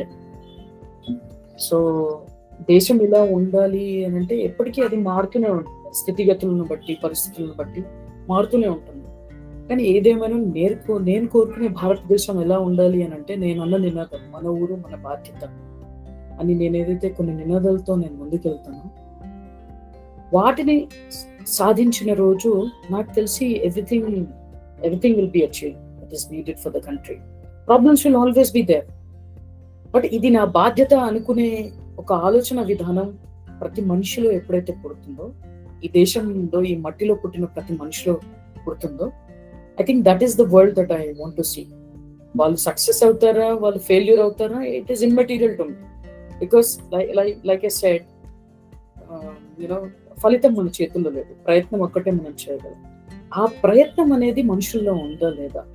ఈ రోజు నేను చూస్తున్న సమాజంలో 90%, 95%, 99% కొన్ని విషయాల్లో అయితే స్వార్థం ఉండొచ్చు, అయితే ఎంటర్టైన్మెంట్ ఉండొచ్చు, జీవితాశయం లేకుండా ఉండొచ్చు. ఇతరులకి ఏం జరిగినా సరే నేను బాగుంటే చాలు, నేను ఇది సాధించాలి అది సాధించాలి, ఇంత డబ్బు సాధించాలి, ఇన్ని ప్రాపర్టీస్ చేసుకోవాలి, నేను విదేశాలకు వెళ్ళాలి, ఇవే ఉన్నాయి. కానీ ఎప్పుడు కూడా నా దేశానికి ఏం కావాలి, నా సమాజానికి ఏం కావాలి, నేను నా కుటుంబానికి ఏం చేయగలుగుతాను, నా తల్లిదండ్రులకి ఏం చేయగలుగుతాను అనే ఆలోచన విధానం కలిగిన మనుషులు చాలా అరుదుగా కనిపిస్తున్నారు. అది రాజకీయ పరంగా కూడా చాలా భ్రష్టు పడిపోయింది మన సమాజం. మనుషులు రాజకీయవేత్తలు ఉచితాలు చూయించేసేసి మనుషుల్ని దేనికి పనికి రాకుండా చేస్తున్నారు. దీంట్లోంచి ఏ రోజైతే మనుషులు ఇది వాళ్ళ స్వార్థం కోసం చేస్తున్నారు, మనం ఉచితాల కోసం కాదు, మన కాళ్ళ మీద మనం నిలబడడానికి మనము ఒక ముందడుగు వేయాలి, వాళ్ళ ఆటలను మనం కట్టాలి అనే వివేకం విచక్షణ ఏ రోజైతే మన దేశంలో ఉన్న ప్రతి ఒక్క మనిషిలో వస్తుందో that is the kind of the country that I want to see. And ఒకవేళ చూస్తే 4 వేలు మనల్ని చూపిస్తాయని అంటారు కదా, 4 వేలు మన దిక్కుంటాయని అంటారు కదా. అందుకే నన్ను సరి చేసుకుంటాను, నేను సరి చేసుకుంటున్నాను, నేను ఎలా ఉన్నాను, నేనేం చేస్తున్నాను, నలుగురి నుంచి నేను ఇది ఎక్స్పెక్ట్ చేస్తున్నాను, నేను అలా ఉన్నానా లేదా మొదటగా అనేది నేను చూసుకుంటాను. అది నా జీవన విధానం నుంచి, నా ఆలోచన నుంచి, నా ఆశయాల వరకు అన్నిటిలో నేను దీన్ని అవలంబిస్తున్నాను. అందుకే ఇంత గట్టిగా నేను చెప్పగలుగుతున్నాను, ఎందుకంటే నేను ఏది కూడా ఆచరించకుండా నేను మాట్లాడను. మా ఇంటికి వచ్చి నేను నా జీవన విధానాన్ని చూస్తే you will see there are no chemicals in my home. Chemicals are not allowed in my home. మనం ఏదైతే కెమికల్స్ డ్రైనేజ్ నుంచి మళ్ళీ ఈ ప్రకృతిలోకి పంపిస్తామో అదే ప్రకృతిలోంచి పండిన పంటని మళ్ళీ తీసుకొచ్చి ఇంట్లో తింటున్నాం. అంటే మనం చెడు చేస్తే మళ్ళీ ఆ చెడు మన ఇంటికి వస్తుంది. When I know that, first thing that I do is I stop from happening from my home. Stop that from happening from my end first. My home అని అంటే ఇల్లు వచ్చేసరికి నలుగురు ఉంటారు, ఒక్కొక్కరు అలవాటు ఒక రకంగా ఉంటుంది. ఫస్ట్ నేను చేస్తున్నా లేదా అని చూసుకుంటాను. నన్ను నేను సరిదిద్దుకున్న తర్వాత నలుగురి గురించి మాట్లాడతాను. ఈ రోజు నేను దాదాపుగా చేస్తున్నాను కాబట్టి నా ఆర్టికల్ కూడా మినిస్ట్రీ ఆఫ్ ట్రైబల్ అఫైర్స్ లో ఉంది. Anybody can go and see in their magazine. One of the persons who had given my view on a minimalistic life that I'm living, without ACs, without fan, without washing machine. I wash my own clothes, I wash my own utensils. So and I don't bring any chemicals into my home. Everything is chemical free, bioenzymes. సేవా దృక్పథం అంటే సేవ అంటే ఎక్కడి నుంచి? It starts from home. నువ్వు సేవ చేయాల్సింది కాదు, నువ్వు బాధ్యత నెరవేరిస్తే, నీ బాధ్యత నువ్వు నెరవేరిస్తే నువ్వు సేవ చేసిన దానికంటే 1,00,000 1000 So don't go out and try to help people, but first help yourself. What you're doing, నువ్వు పాపాలు పోగు చేసుకుంటున్నావు, నువ్వు తప్పు చేసి పాపాలు పోగు చేసుకుంటున్నావు. I think this is the mind set change that I want to bring in the country. ఏ రోజైతే ఈ బాధ్యత, ఈ కర్తవ్యం, సెల్ఫ్ అవేర్నెస్, ఇంట్రోస్పెక్షన్ మనుషుల్లో వస్తుందో, I think that is the country that I want to see in India, in Bharat. And the day that happens will be the most the happiest moment of my life, and I can easily go from this earth with that happiness, because I think that's the that's the dream. That's a dream world that you would see, and that compassion, when it comes from everybody, I think everybody will become a family. Mana vasudeva kutumbam అని ఊరికే అనడం కాకుండా నిజంగా అప్పుడు సాధించగలుగుతాం ఒకరి గురించి ఒకరు ఆలోచించినప్పుడు. వెన్ ఐ సే ఒకరి గురించి ఒకరు ఆలోచించినప్పుడు, it's not just about humans. I think today in India or anywhere in the world, it's all about humans. I think we have to come out of this. మనకు లక్షల కోట్ల జీవరాశులు ఉన్నాయి, వాటన్నిటి గురించి కూడా మనం ఆలోచించాలి. ఏ రోజైతే మన జీవన విధానాన్ని మనము అందరి కోసం మనం మార్చుకుంటాము, అన్ని జీవరాశుల కోసం మనం మార్చుకుంటాము, ఈ పంచభూతాల కోసం మార్చుకుంటాము, మన కోసం మనం మార్చుకుంటాము, మన ఆత్మ సంతోషాని కోసం మనం మార్చుకుంటాము, that's the world I want to see. And that day the world will be one. ఈ ప్రపంచం అంతా ఒక కుటుంబం అవుతుంది. అదే ఈ దేశం కోరుకుంది, మన ఋషులు మునులు కోరుకుంది, మన పెద్దవాళ్ళు కోరుకుంది, వాళ్ళ తపస్య అన్ని వీటి గురించే జరిగాయి. కాబట్టి I think that's the world that I want to see. And thanks Dinesh.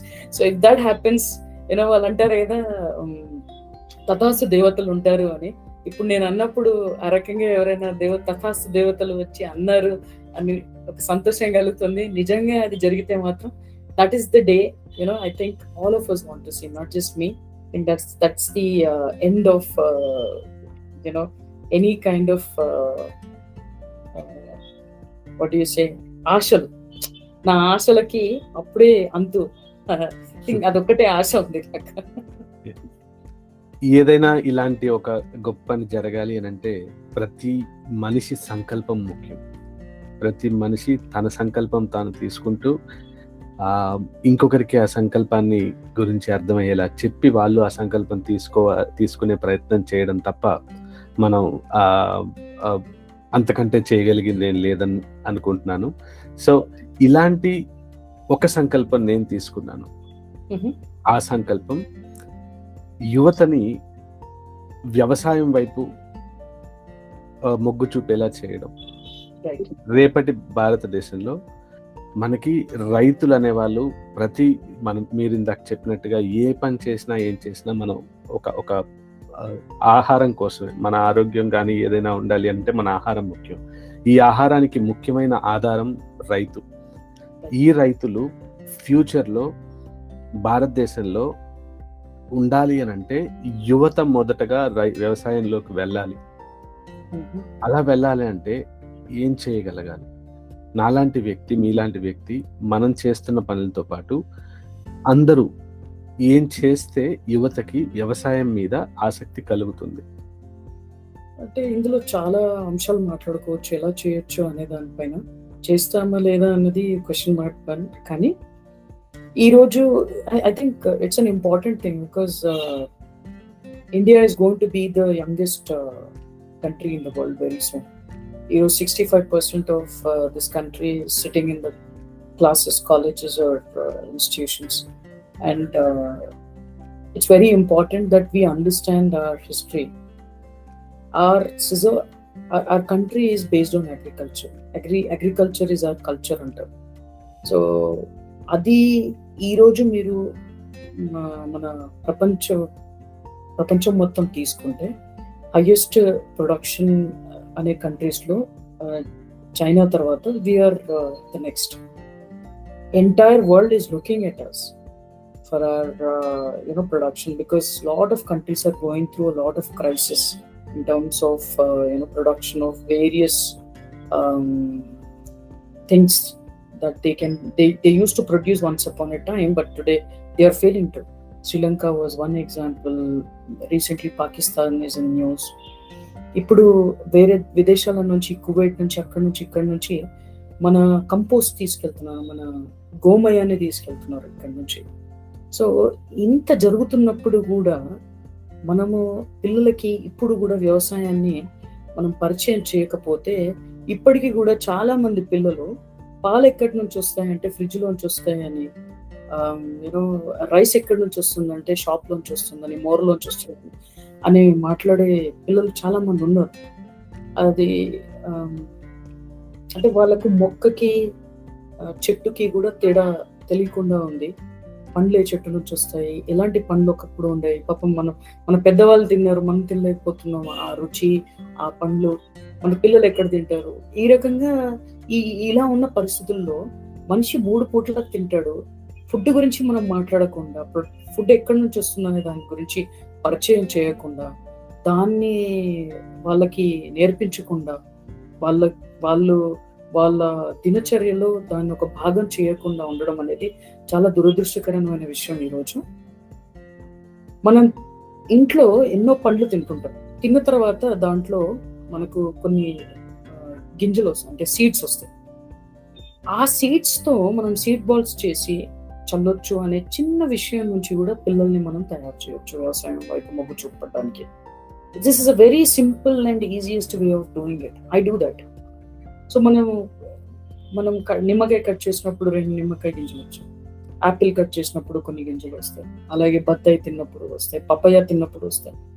ఈ రకంగా గింజలు ఏవైతే ఉన్నాయో వాటిని పోగు చేసి ఎండబెట్టి దానిపైన ఉన్న పొరను తీసేసి దాన్ని మనము ప్లాంట్ చేస్తే, ఇంట్లో బాల్కనీలో ప్లాంట్ చేస్తే, ఆ పిల్లలతోటే చేయిస్తే, ఇవన్నీ పనులు వాళ్ళతోటే చేస్తే వాళ్ళకు ప్రకృతి అర్థమవుతుంది, వ్యవసాయం అర్థమవుతుంది. ఈ రకంగా వాళ్ళని మనం చిన్నప్పటి నుంచి వ్యవసాయం వైపు మొగ్గు చూపించవచ్చు. ఎందుకంటే ఈ పాడ్కాస్ట్ దాదాపుగా నాకు తెలిసి సిటీలో ఉన్న వాళ్ళు ఎక్కువ ఉంటారు. విలేజెస్ నుంచి వెళ్ళినా కూడా ఆ పిల్లలందరూ సిటీకి రావాలనుకుంటున్నారు, లేకపోతే వచ్చారు. సో అందుకని ఈ చిన్న విషయం మన ఫ్లాట్స్ లో, మన ఇళ్లలో చేసుకోదగిన విషయం. ఒక చిన్న పాట్ లో కూడా ఇది మనం స్టార్ట్ చేయొచ్చు. సో ఈ రకంగా కనుక వాళ్ళని మొగ్గు చూపిస్తే బాగుంటుంది. ఇంకొకటి ఏంటంటే, ఇంతకు ముందు గవర్నమెంట్ స్కూల్స్ లో, ప్రైవేట్ స్కూల్స్ లో పెద్ద పెద్ద గ్రౌండ్స్ ఉండేవి, ఇప్పుడు లేవు అవి. అలా ఉన్న స్కూల్స్, గ్రౌండ్ ఉన్న స్కూల్స్ వాళ్ళ గ్రౌండ్ లో ఇవి నాటించవచ్చు.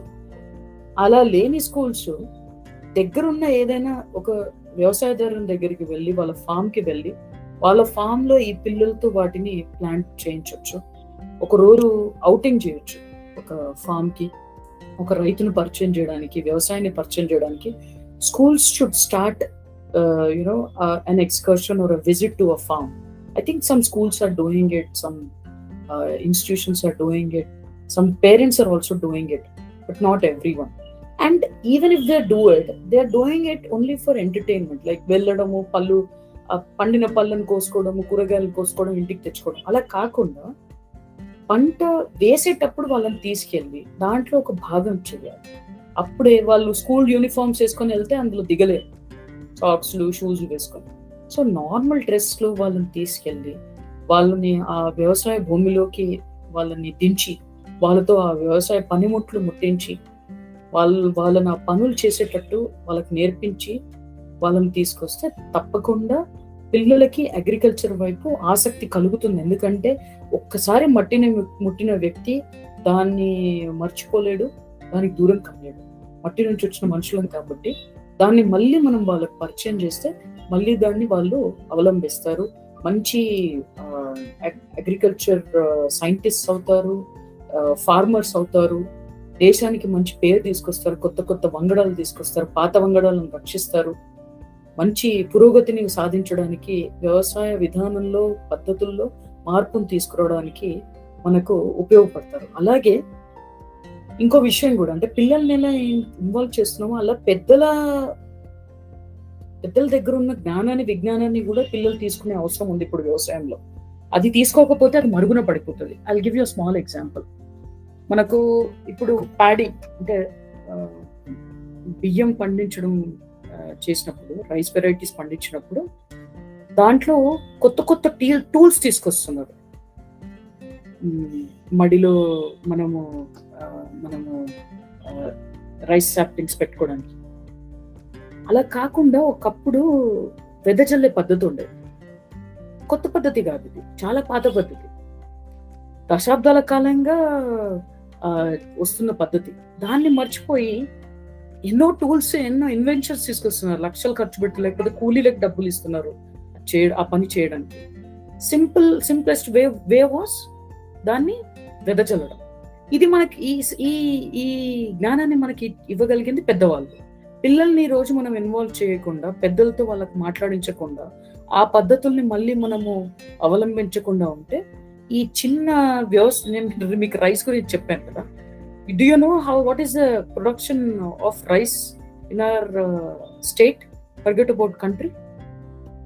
So when we know we are producing thousands and lakhs of tons of rice, why don't we, and we are spending crores, thousands of crores of money for labor and all, for a small thing as such as this, which was a small small way of doing performing our agricultural activities, which came from decades of knowledge of our ancestors, was lost, and that resulted in so much of loss of labor, and it was the cause of so many suicides of farmers. Isn't it time that we involve children and then connect them to the elders so that they learn from these things and adopt them and take them to the future? It is. So I think what all of us can do is, apart from institutions and parents and teachers, what I have already mentioned, we should also create some platforms where we call these children, their parents or schools, invite them to different farms. We should start such excursions to the farm visits. We should start, and we should involve children. We should take them for a fee, so that they learn and come back and try to adopt and at least respect this profession. The difficulties in this profession, do something about it. మీరు ఇలా చాలా రకాలైన social యాక్టివిటీస్లో మీరు participate చేస్తూ ఉంటారు, plus మీకు ఒక ఫుల్ టైం వర్క్ కూడా ఉంది. సో మీ వర్క్ లైఫ్ని ఎలా బ్యాలెన్స్ చేస్తారు?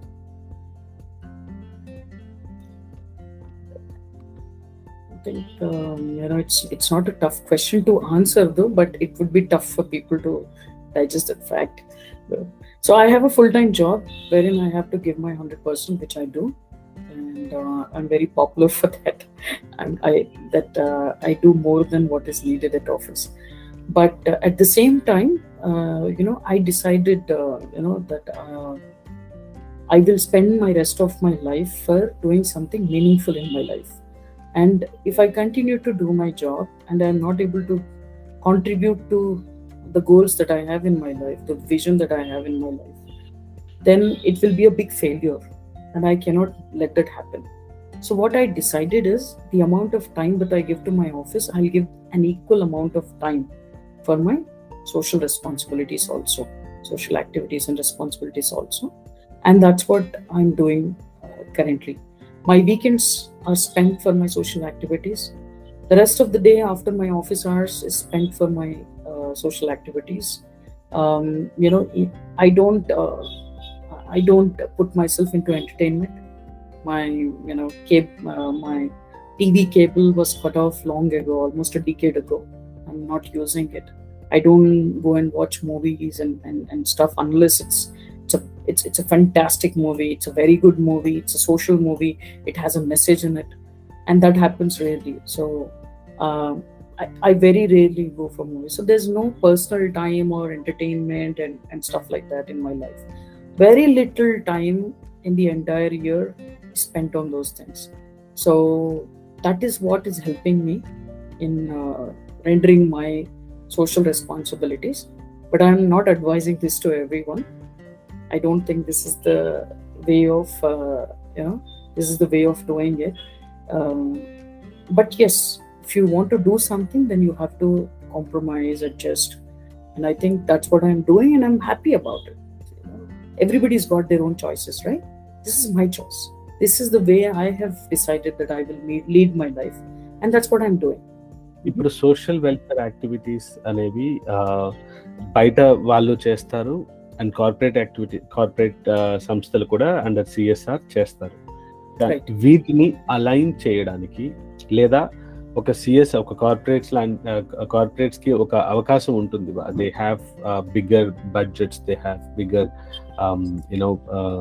పాసిబిలిటీస్ వాళ్ళు తీసుకురాగలరు. కాబట్టి వాళ్ళు ఈ సోషల్ వెల్ఫేర్ కి సిఎస్ఆర్ ని ఎఫెక్టివ్ గా ఎలా యూటిలైజ్ చేయగలరు? ఇవాళ చేస్తున్నారా లేదా, ఒకవేళ చేస్తుంటే ఎలా చేస్తున్నారు, చేయకపోతే ఎలా చేయగలరు? What is your opinion and suggestion on? So అంటే ప్రతి సంస్థ ఒక వ్యవస్థలో పనిచేస్తుంది. ఆ వ్యవస్థ అస్తవ్యస్తం అవ్వడానికి చాలా కారణాలు ఉంటాయి. ప్రధాన కారణం రీసోర్సెస్, హ్యూమన్ రీసోర్సెస్ అంట. మెషిన్స్ ఎంత ఇంపార్టెంట్, మనుషులు అంత ఇంపార్టెంట్. ఒక కార్పొరేట్లో ప్రతి కంపెనీకి ఒక అవసరాలు ఉంటాయి, సొంత అవసరాలు కూడా ఉంటాయి. సో సిఎస్ఆర్ ఒకటి సోషల్ రెస్పాన్సిబిలిటీ. మనం సమాజాన్ని మారల్ గా తీర్చిదిద్దడానికి కూడా మనం సిఎస్ఆర్ ని వాడచ్చు. I'll give you a small example. ఇప్పుడు I'm a trustee with Lead India Foundation, and Lead India Foundation is working towards transforming 20 crore young minds by 2030, which was a dream of Dr. Abdul Kalam. He wanted to achieve this by 2020, but he couldn't. He and we couldn't do it by then. So we are still working on it, and we want to achieve this goal by 2030. Why do we want to achieve this goal? Because we want to see a fit India. We want to see a moral India. We want to see a strong India. We want to see India driving as a driving force for the entire world. And that cannot happen without our children being involved into it. Today's children, they feel they're weak, they're either depressed, or the other side of it, they think they know everything. You know, there is nobody or very less number of children who feel responsible and try to do something about themselves, their family, for the society, or for the country, or for the world.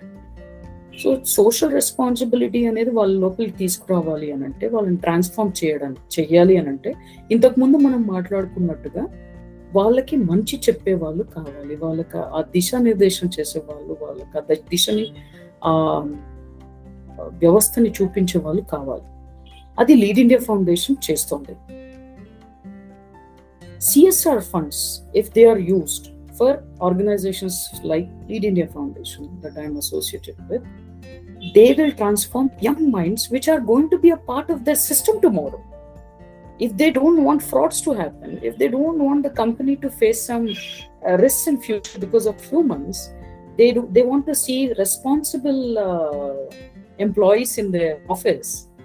If they want to see moral employees in their office tomorrow, if they want to see moral employees, even the government system, which is called corrupt system even today, I think they should fund for these kind of trainings. Aap Badho Desh Ko Badhao, ABDB anedi oka program name run just in the 5-day training that we give to children.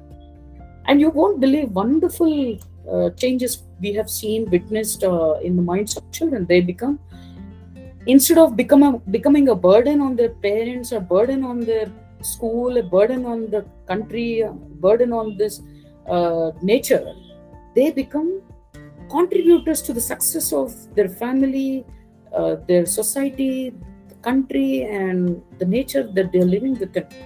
They try to solve the problems of the country instead of becoming a problem creator.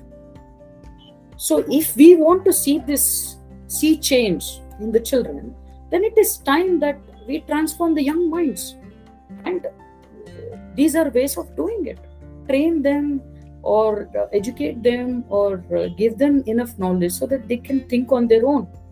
And Lead India is providing that. So ఈ రకంగా CSRs కనుక ఇలాంటి activities కి contributions, ఎందుకంటే ఈ రోజు CSR ఎలా పనిచేస్తుంది చెప్తాను మీకు. They're working towards destruction. I work for a corporate. My corporates have funded it. Let them think whatever I'm saying. ఇప్పుడు నేను మాట్లాడడం అనేది వాళ్ళకు తప్పుగా అనిపించవచ్చు, but if they think in depth, they will understand what I'm saying. They are funding lakhs of rupees for RO purifiers, and we all know the dangers of RO purifiers.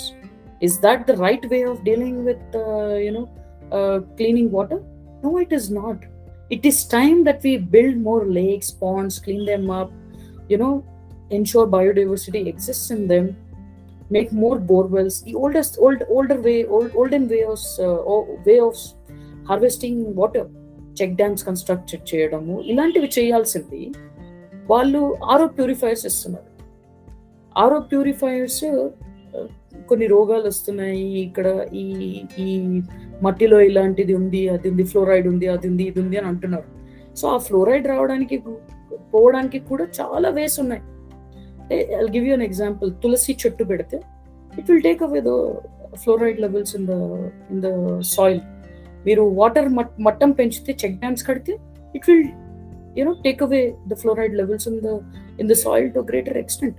So we have to think of constructive ways of solving problems, but not increasing the problems.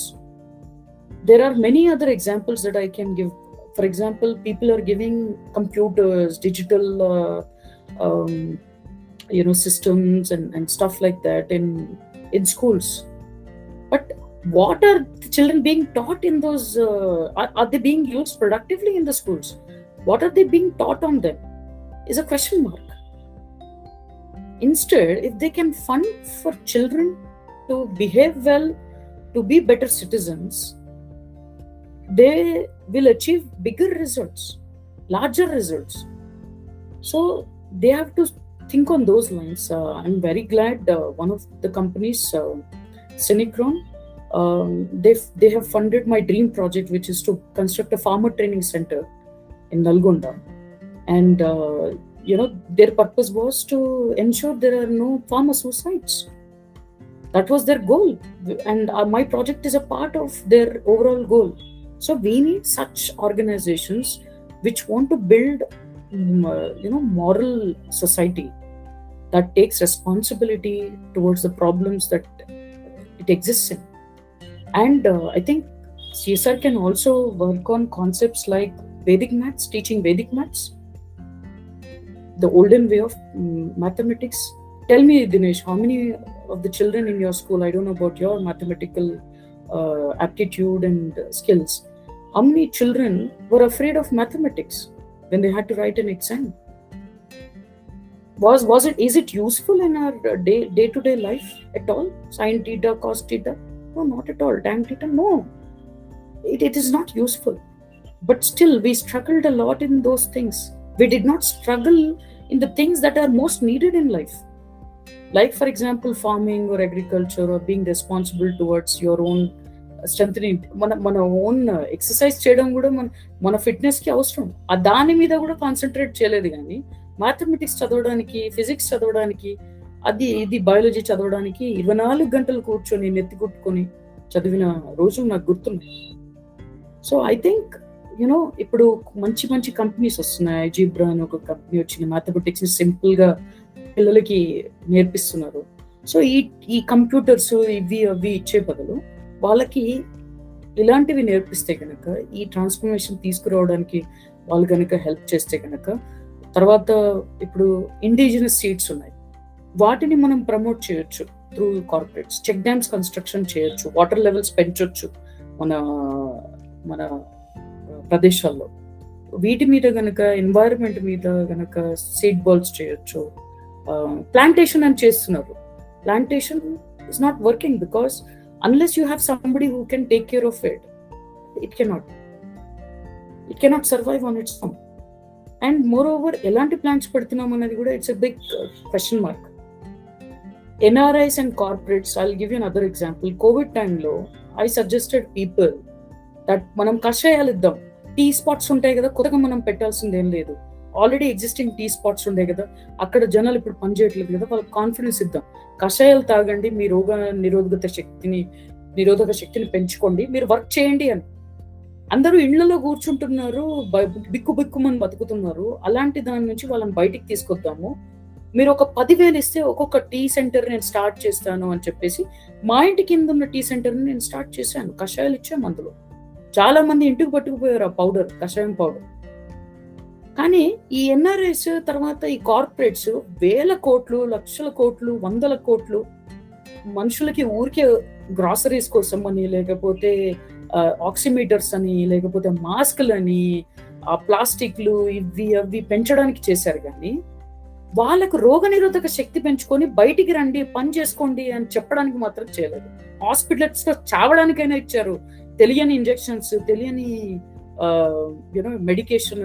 దానివల్ల ఎందుకంటే ఆ రోగం తెలియదు మనకు, కానీ ఒక shot మనకు కషాయాలు పనిచేస్తున్నాయి అన్నది మాత్రం అప్పుడు కాన్ఫిడెన్స్ పెరిగింది.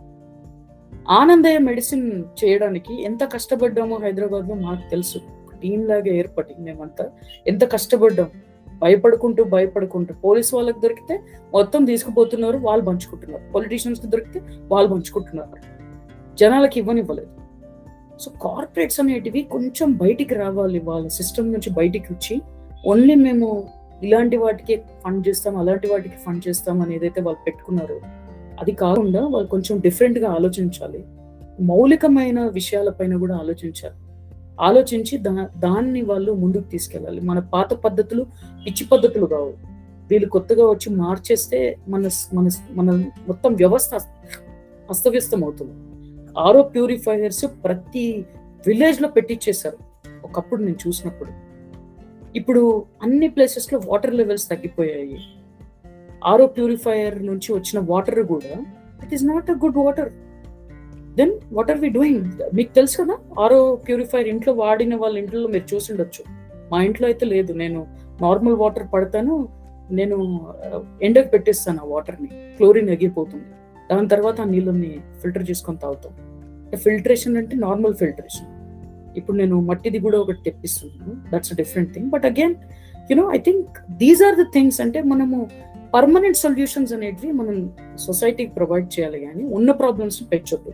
Corporates are increasing the problems in the society. They are not, reducing the problems. I'll tell you another example. Bags పంచుతారు corporates నుంచి, books పంచుతారు పిల్లలకి. Give them rewards for some good work. Ask them to put a sapling in return for whatever you are doing. ఇంటి నుంచి కూరగాయలు cut చేసిన తర్వాత విత్తనాలు తీసుకొచ్చి ఎండబెట్టి తీసుకొచ్చి ఇవ్వమనండి. ఇన్ని విత్తనాలు ఇచ్చినా సరే వాళ్ళల్లో నేను ఇది సంపాదించుకున్నాను అనే ఫీలింగ్ రావాలి, ఇది నాకు ఉచితంగా ఇచ్చారనే ఫీలింగ్ రావద్దు. So corporates are and other రాజకీయతలు ఎలాగైతే ఫ్రీ బీస్ ఇస్తున్నారు, corporates are also doing, even NGOs are doing it. చాలా ఎన్జిఓస్ ఫ్రీ బీస్ అనేటివి, ఆ కల్చర్ అనేటివి పెంచాయి.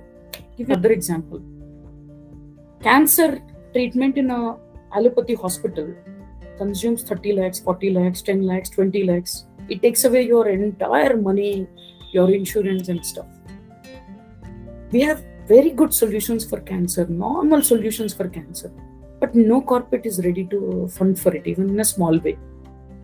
Nalla biyam, black rice, which our farmers are producing on one side, which is an indigenous seed. On another side, you have cancer. If we can bridge this gap, if the corporates can help in bridging this gap, then we can make it happen. Panchagavya is an olden way of treating cancer kind of deadly diseases, and they are treating. Recently also, if you see one of the goshalas on Warangal highway, they have treated thousands of cancer patients. In spite of all these testimonials, if we don't believe in Ayurveda, home remedies, or changing our lifestyle, but only allopathy can solve the problem on system nunchi manam bayitiki vache varaku we cannot do anything. Why can't corporates fund for the education of a student who has completed, or a housewife who has completed 10th class and she wants to do a Panchagavya course, become a small time doctor instead of an RMP or a doctor? 10th class అయిన తర్వాత కూడా మీరు పంచగవ్య course చేయొచ్చు, MBBS చదవాల్సిన అవసరం లేదు. ఇలాంటి వాటికి వాళ్ళు ఫండ్ చేస్తారా? ఫండ్ చేయరు. చిన్న కషాయాలు అమ్మే టీ స్టాల్స్ కి ఫండ్ చేస్తారా? చేయరు. 10 రూపాయలకి అన్నం అమ్మండి, ఫ్రీగా ఇవ్వకండి భోజనం. 10 రూపాయలకి అన్నం పప్పు అంతే ప్రతి చోట. పని చేసుకునే వాళ్ళకి ఇవ్వండి, పని చేయకుండా దుబారాగా కూర్చునే వాళ్ళకి ఇవ్వకండి. ఈ దుబారాతనం అనేది ఏదైతే ఈ కార్పొరేట్స్, NRIs, NGOs చేస్తున్నాయో వీటి నుంచి వాళ్ళు బయటికి రావాలి. Though you ask me question only for corporates, I'm clubbing everybody, even individuals, మనుషుల్ని కూడా నేను చూశాను. లక్షల రూపాయలు క్యాన్సర్ పేషెంట్కి ఇచ్చేస్తారు, కానీ ఒక గోశాలలో ఇలాంటి ట్రీట్మెంట్ ఇస్తున్నారు. మీరు ఇచ్చే అదే ₹1,00,000 ఒక 20 మంది క్యాన్సర్ రోగానికి నయం చేస్తుంది అని అంటే ఇవ్వరు. They are not ready. This mind set has to change. ఈ మైండ్ సెట్ చేంజ్ అయ్యే వరకు I don't think CSRs can positively contribute to this. I'm not saying all the CSRs. ఇప్పుడు బ్యాగ్స్ అని పంచుతున్నారు, బుక్స్ పంచుతున్నారు అన్నాను కదా. నేను ఒక వీడియో కూడా మీకు పంపిస్తాను. ఒక ఊర్లో రైస్ బస్తాలు ఉంటాయి కదా, ఆ రైస్ బస్తాల నుంచి మహిళలు బ్యాగ్స్ కొడుతున్నారు. ఆ బ్యాగ్స్ ని ఈ పిల్లలు స్కూల్ కి బ్యాగ్ లాగా తెచ్చుకుంటున్నారు. ఎంత ఎంత అద్భుతంగా ఉంది ఇది.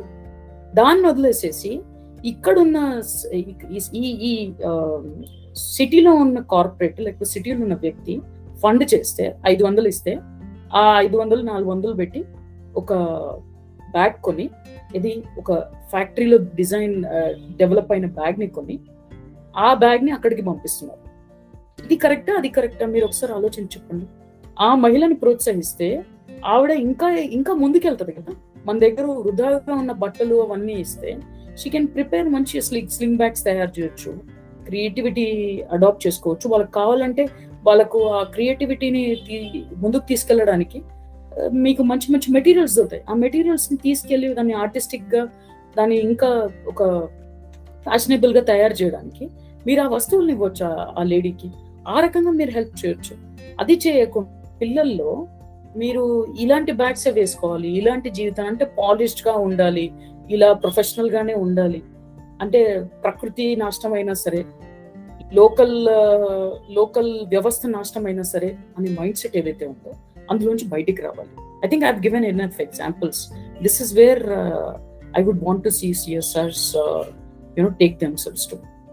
ఒక కార్పొరేట్స్ కి ఎలా అయితే రెస్పాన్సిబిలిటీ ఉంటుందో టువర్డ్స్ ద సొసైటీ, వాళ్ళు ఎక్కడైతే ఇది అవుతున్నారో, అలాగే కళాకారులకి, అంటే పీపుల్ ఇంటూ ఆర్ట్స్, వీళ్ళకి ఎటువంటి బాధ్యత ఉంటుంది? మీరు కూడా మంచిగా పాడగలరు. సో మీరు ఒక కళాకారుడిగా మీరు ఎటువంటి బాధ్యత తీసుకోవాలి టువర్డ్స్ ద సొసైటీ, అండ్ అసలు బాధ్యత తీసుకోవాల్సిన అవసరం ఉందా? సో కళలు అనేటివి మనము అంటే సోషల్ రెస్పాన్సిబిలిటీ తోటి మొదట్లో అయితే ముడిపెట్టలేదు. It's a secondary thing. The priority is people want some kind of a change, peace of mind, entertainment, which is important too. But at the same time ఈ ఎంటర్టైన్మెంట్ అనేది శృతి మించి పోవద్దు. అంటే వాళ్ళని తీర్చిదిద్దకపోయినా పర్లేదు, మనుషుల్ని తీర్చిదిద్దకపోయినా పర్వాలేదు, కానీ వాళ్ళని విచక్షణ లేకుండా తయారు చేయడానికి మాత్రం ఒక టూల్స్ లాగా వాడడం అనేది ఈ రోజు జరుగుతోంది, నిన్నటి వరకు కూడా జరిగింది. మనం ఆపాలి, ఇది మారాలి. మీరన్నారు నేను ఒక కళాకారిని అని, నేను పాటలు రాస్తాను. ఒకప్పుడు నేను కూడా యూత్ నుంచి వచ్చాను, 40 ఏళ్ళు ఈ రోజు వచ్చాయి, కానీ ఒకప్పుడు నేను కూడా యూత్ నుంచి వచ్చాను, ప్రేమ పాటలు రాసేదాన్ని. కానీ నా మొదటి పాట పబ్లిక్ లో వెళ్ళింది గోమాత గురించి. దేశమంతటా మారుమోగింది. ప్రతి గోశాల, పెద్ద పెద్ద గోశాలలు, దేశమంతటా ఉన్న గోశాలలు చూశారు. ఆ పాట కోసం దేశమంతటా పిలుపునిస్తే ఎవరు తయారు చేయలేకపోతే చివరిగా తెలుగు మాట్లాడే నేను హిందీలో ఒక పాట రాశాను గోమాత కోసం. సో ఈ కళని, సామాజిక స్పృహని మనం కలిపితే గనక అదొక అద్భుతం. మీరు ఇప్పుడు చూసుకుంటే ఆ సామాజిక స్పృహ వచ్చినట్టే వచ్చి ఆ సినిమాలో వస్తుంది, నిజ జీవితంలో ఆ ఆర్టిస్టులు మాత్రం అవలంబించట్లేదు. అలాంటి వాళ్ళని యూత్ ఆదర్శంగా తీసుకోవడం అనేది చాలా శోచనీయమైన విషయం. అంటే ఎంత దుఃఖం అనిపిస్తుంది అంటే అంత దుఃఖం అనిపిస్తుంది. ఒక మనిషి సైకిల్ తొక్కుతూ ప్రకృతిని ప్రేమిస్తూ వెళ్తుంటే ఆ వ్యక్తికి విలువ లేదు ఈ ప్రపంచంలో.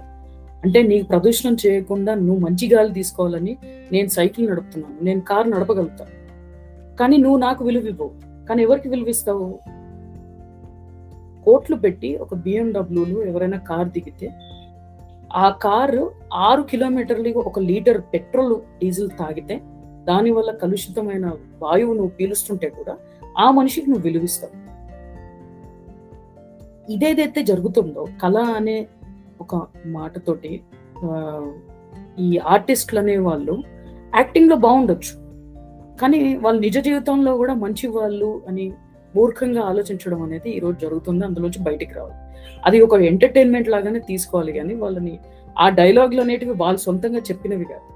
డైలాగ్స్ రాయడానికి ఒక పెద్ద టీం ఉంటుంది, వాళ్ళని ప్రజెంట్ చేయడానికి ఒక టీం ఉంటుంది. ఒక్కొక్కసారి వాళ్ళ వాయిస్ మాడ్యులేట్ చేయడానికి, వాళ్ళ వాయిస్ బయటికి తీసుకురావడానికి కొంతమంది డబ్బింగ్ ఆర్టిస్టులు ఉంటారు. ఇంతమంది కృషి, దర్శకత్వం, ప్రొడక్షన్ యూనిట్, ఎంతో మంది కృషి, స్పాట్ బాయ్ నుంచి ప్రొడ్యూసర్ వరకు వీళ్ళందరి వందల వేల మంది కృషి ఉంటే ఎడిటింగ్ ఎలా చేస్తున్నారు, కెమెరామెన్ ఏ యాంగిల్లో తీస్తున్నాడు, ఇవన్నిటి మీద ఆధారపడి ఉంటుంది ఒక ప్రెజెంటేషన్. ఒక సినిమా అయినా, ఒక యాక్టర్ అయినా బయటికి సక్సెస్ఫుల్ అన్సక్సెస్ఫుల్ గా కనిపించడానికి. దాన్ని మర్చిపోయి కేవలం ఆ ముఖాన్ని చూసి, వాళ్ళు ఏది చెప్తే అది యాడ్ లో చూసి, వాళ్ళు ఏది తాగమంటే అది తాగడం, ఏది చెప్తే అది వినడం అనేది మూర్ఖత్వం. వాళ్ళ ఆలోచన విధానాన్ని మన ఆలోచన విధానంగా మార్చుకోవడం అనేది, ఈ తప్పు ఏదైతే జరుగుతుందో ఇది మారాలి. Cinema industry has to become responsible. Media should become responsible. They have to use their mediums as tools to transform society in a better way than destruct them. So today, whatever destructions are happening through TV or the mainstream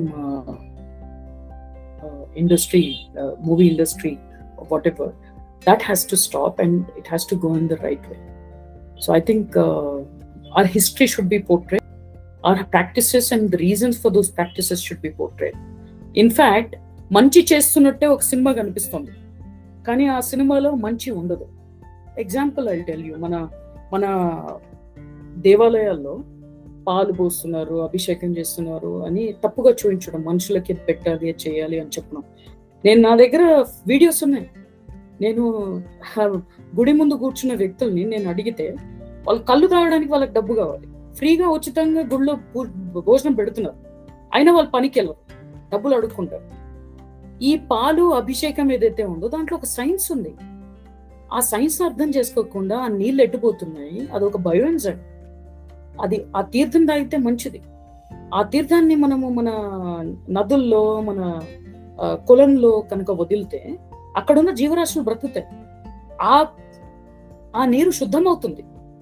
ఆ శుద్ధమైన నీరు మనం తాగితే మన ఆరోగ్యం మెరుగుపడుతుంది. ఇంత పెద్ద సైన్స్ ఉన్న దీంట్లో ఇంకా ఎంతో ఉంది. ఇంకా నేను మొత్తం ఇందులో చెప్పట్లేదు, ఇంకా ఎంతో ఉంది. ఇదంతా తెలుసుకోకుండా సినిమాని ఒక మీడియం లాగా వాడి మన నుంచి మనల్నే దూరం చేస్తున్నారు. మనం చేసే మంచి నుంచే మనల్ని దూరం చేస్తున్నారు.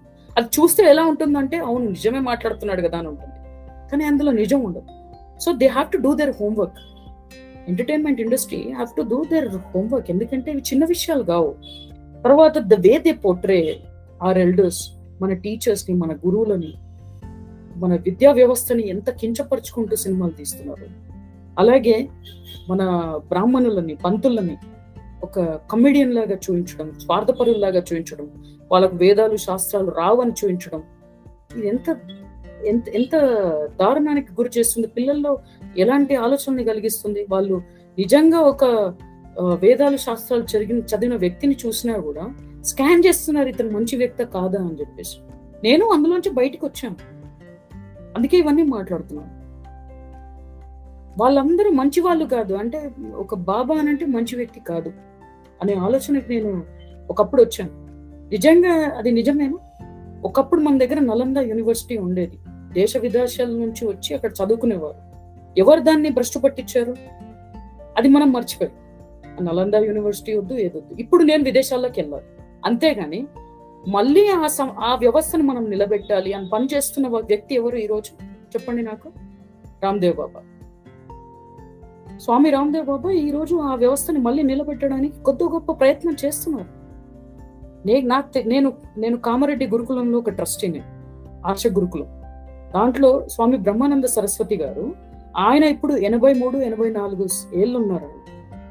ఆయన ఈ రోజు చేస్తున్న పని ఏంటో తెలుసు? అన్ని పనులు వదులుకొని దివ్య మానవ నిర్మాణం ఎలా చెయ్యాలి అంటే, మనం ఒకప్పుడు దివ్య మానవులని మనం కన్నాము, పెంచాము, వాళ్ళ వల్ల ఈ దేశం నిలబడింది. అలాంటి వ్యక్తులు ఈ రోజు లేరు.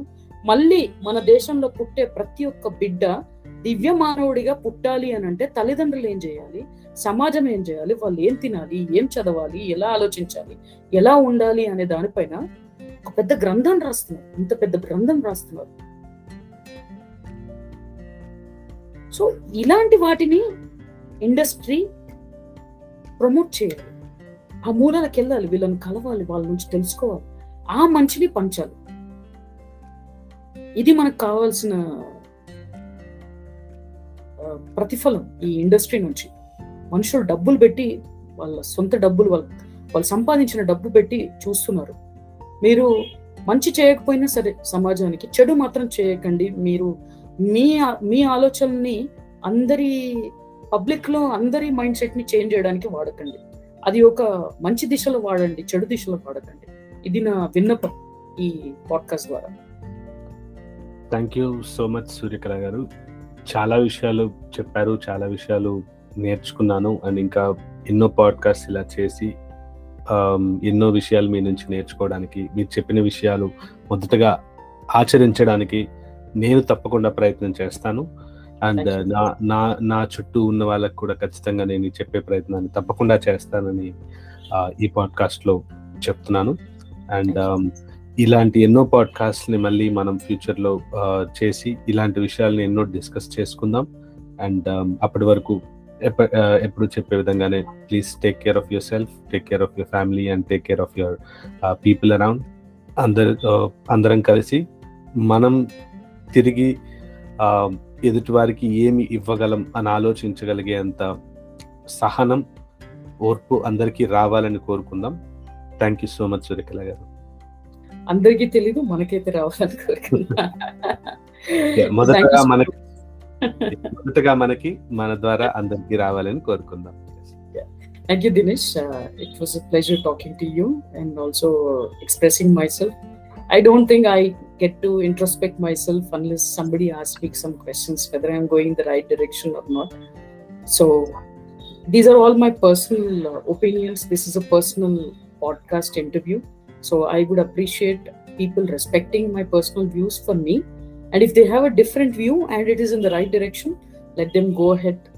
Just because I express something doesn't mean that's the best way of doing it. You may have a better way of doing it, and I'm happy to learn from you. Keep doing the good work that you guys are doing, and I will also try to complement and contribute my bit to whatever is being done around me and around the world. Thank you. Thank you so much, Surya. Take care.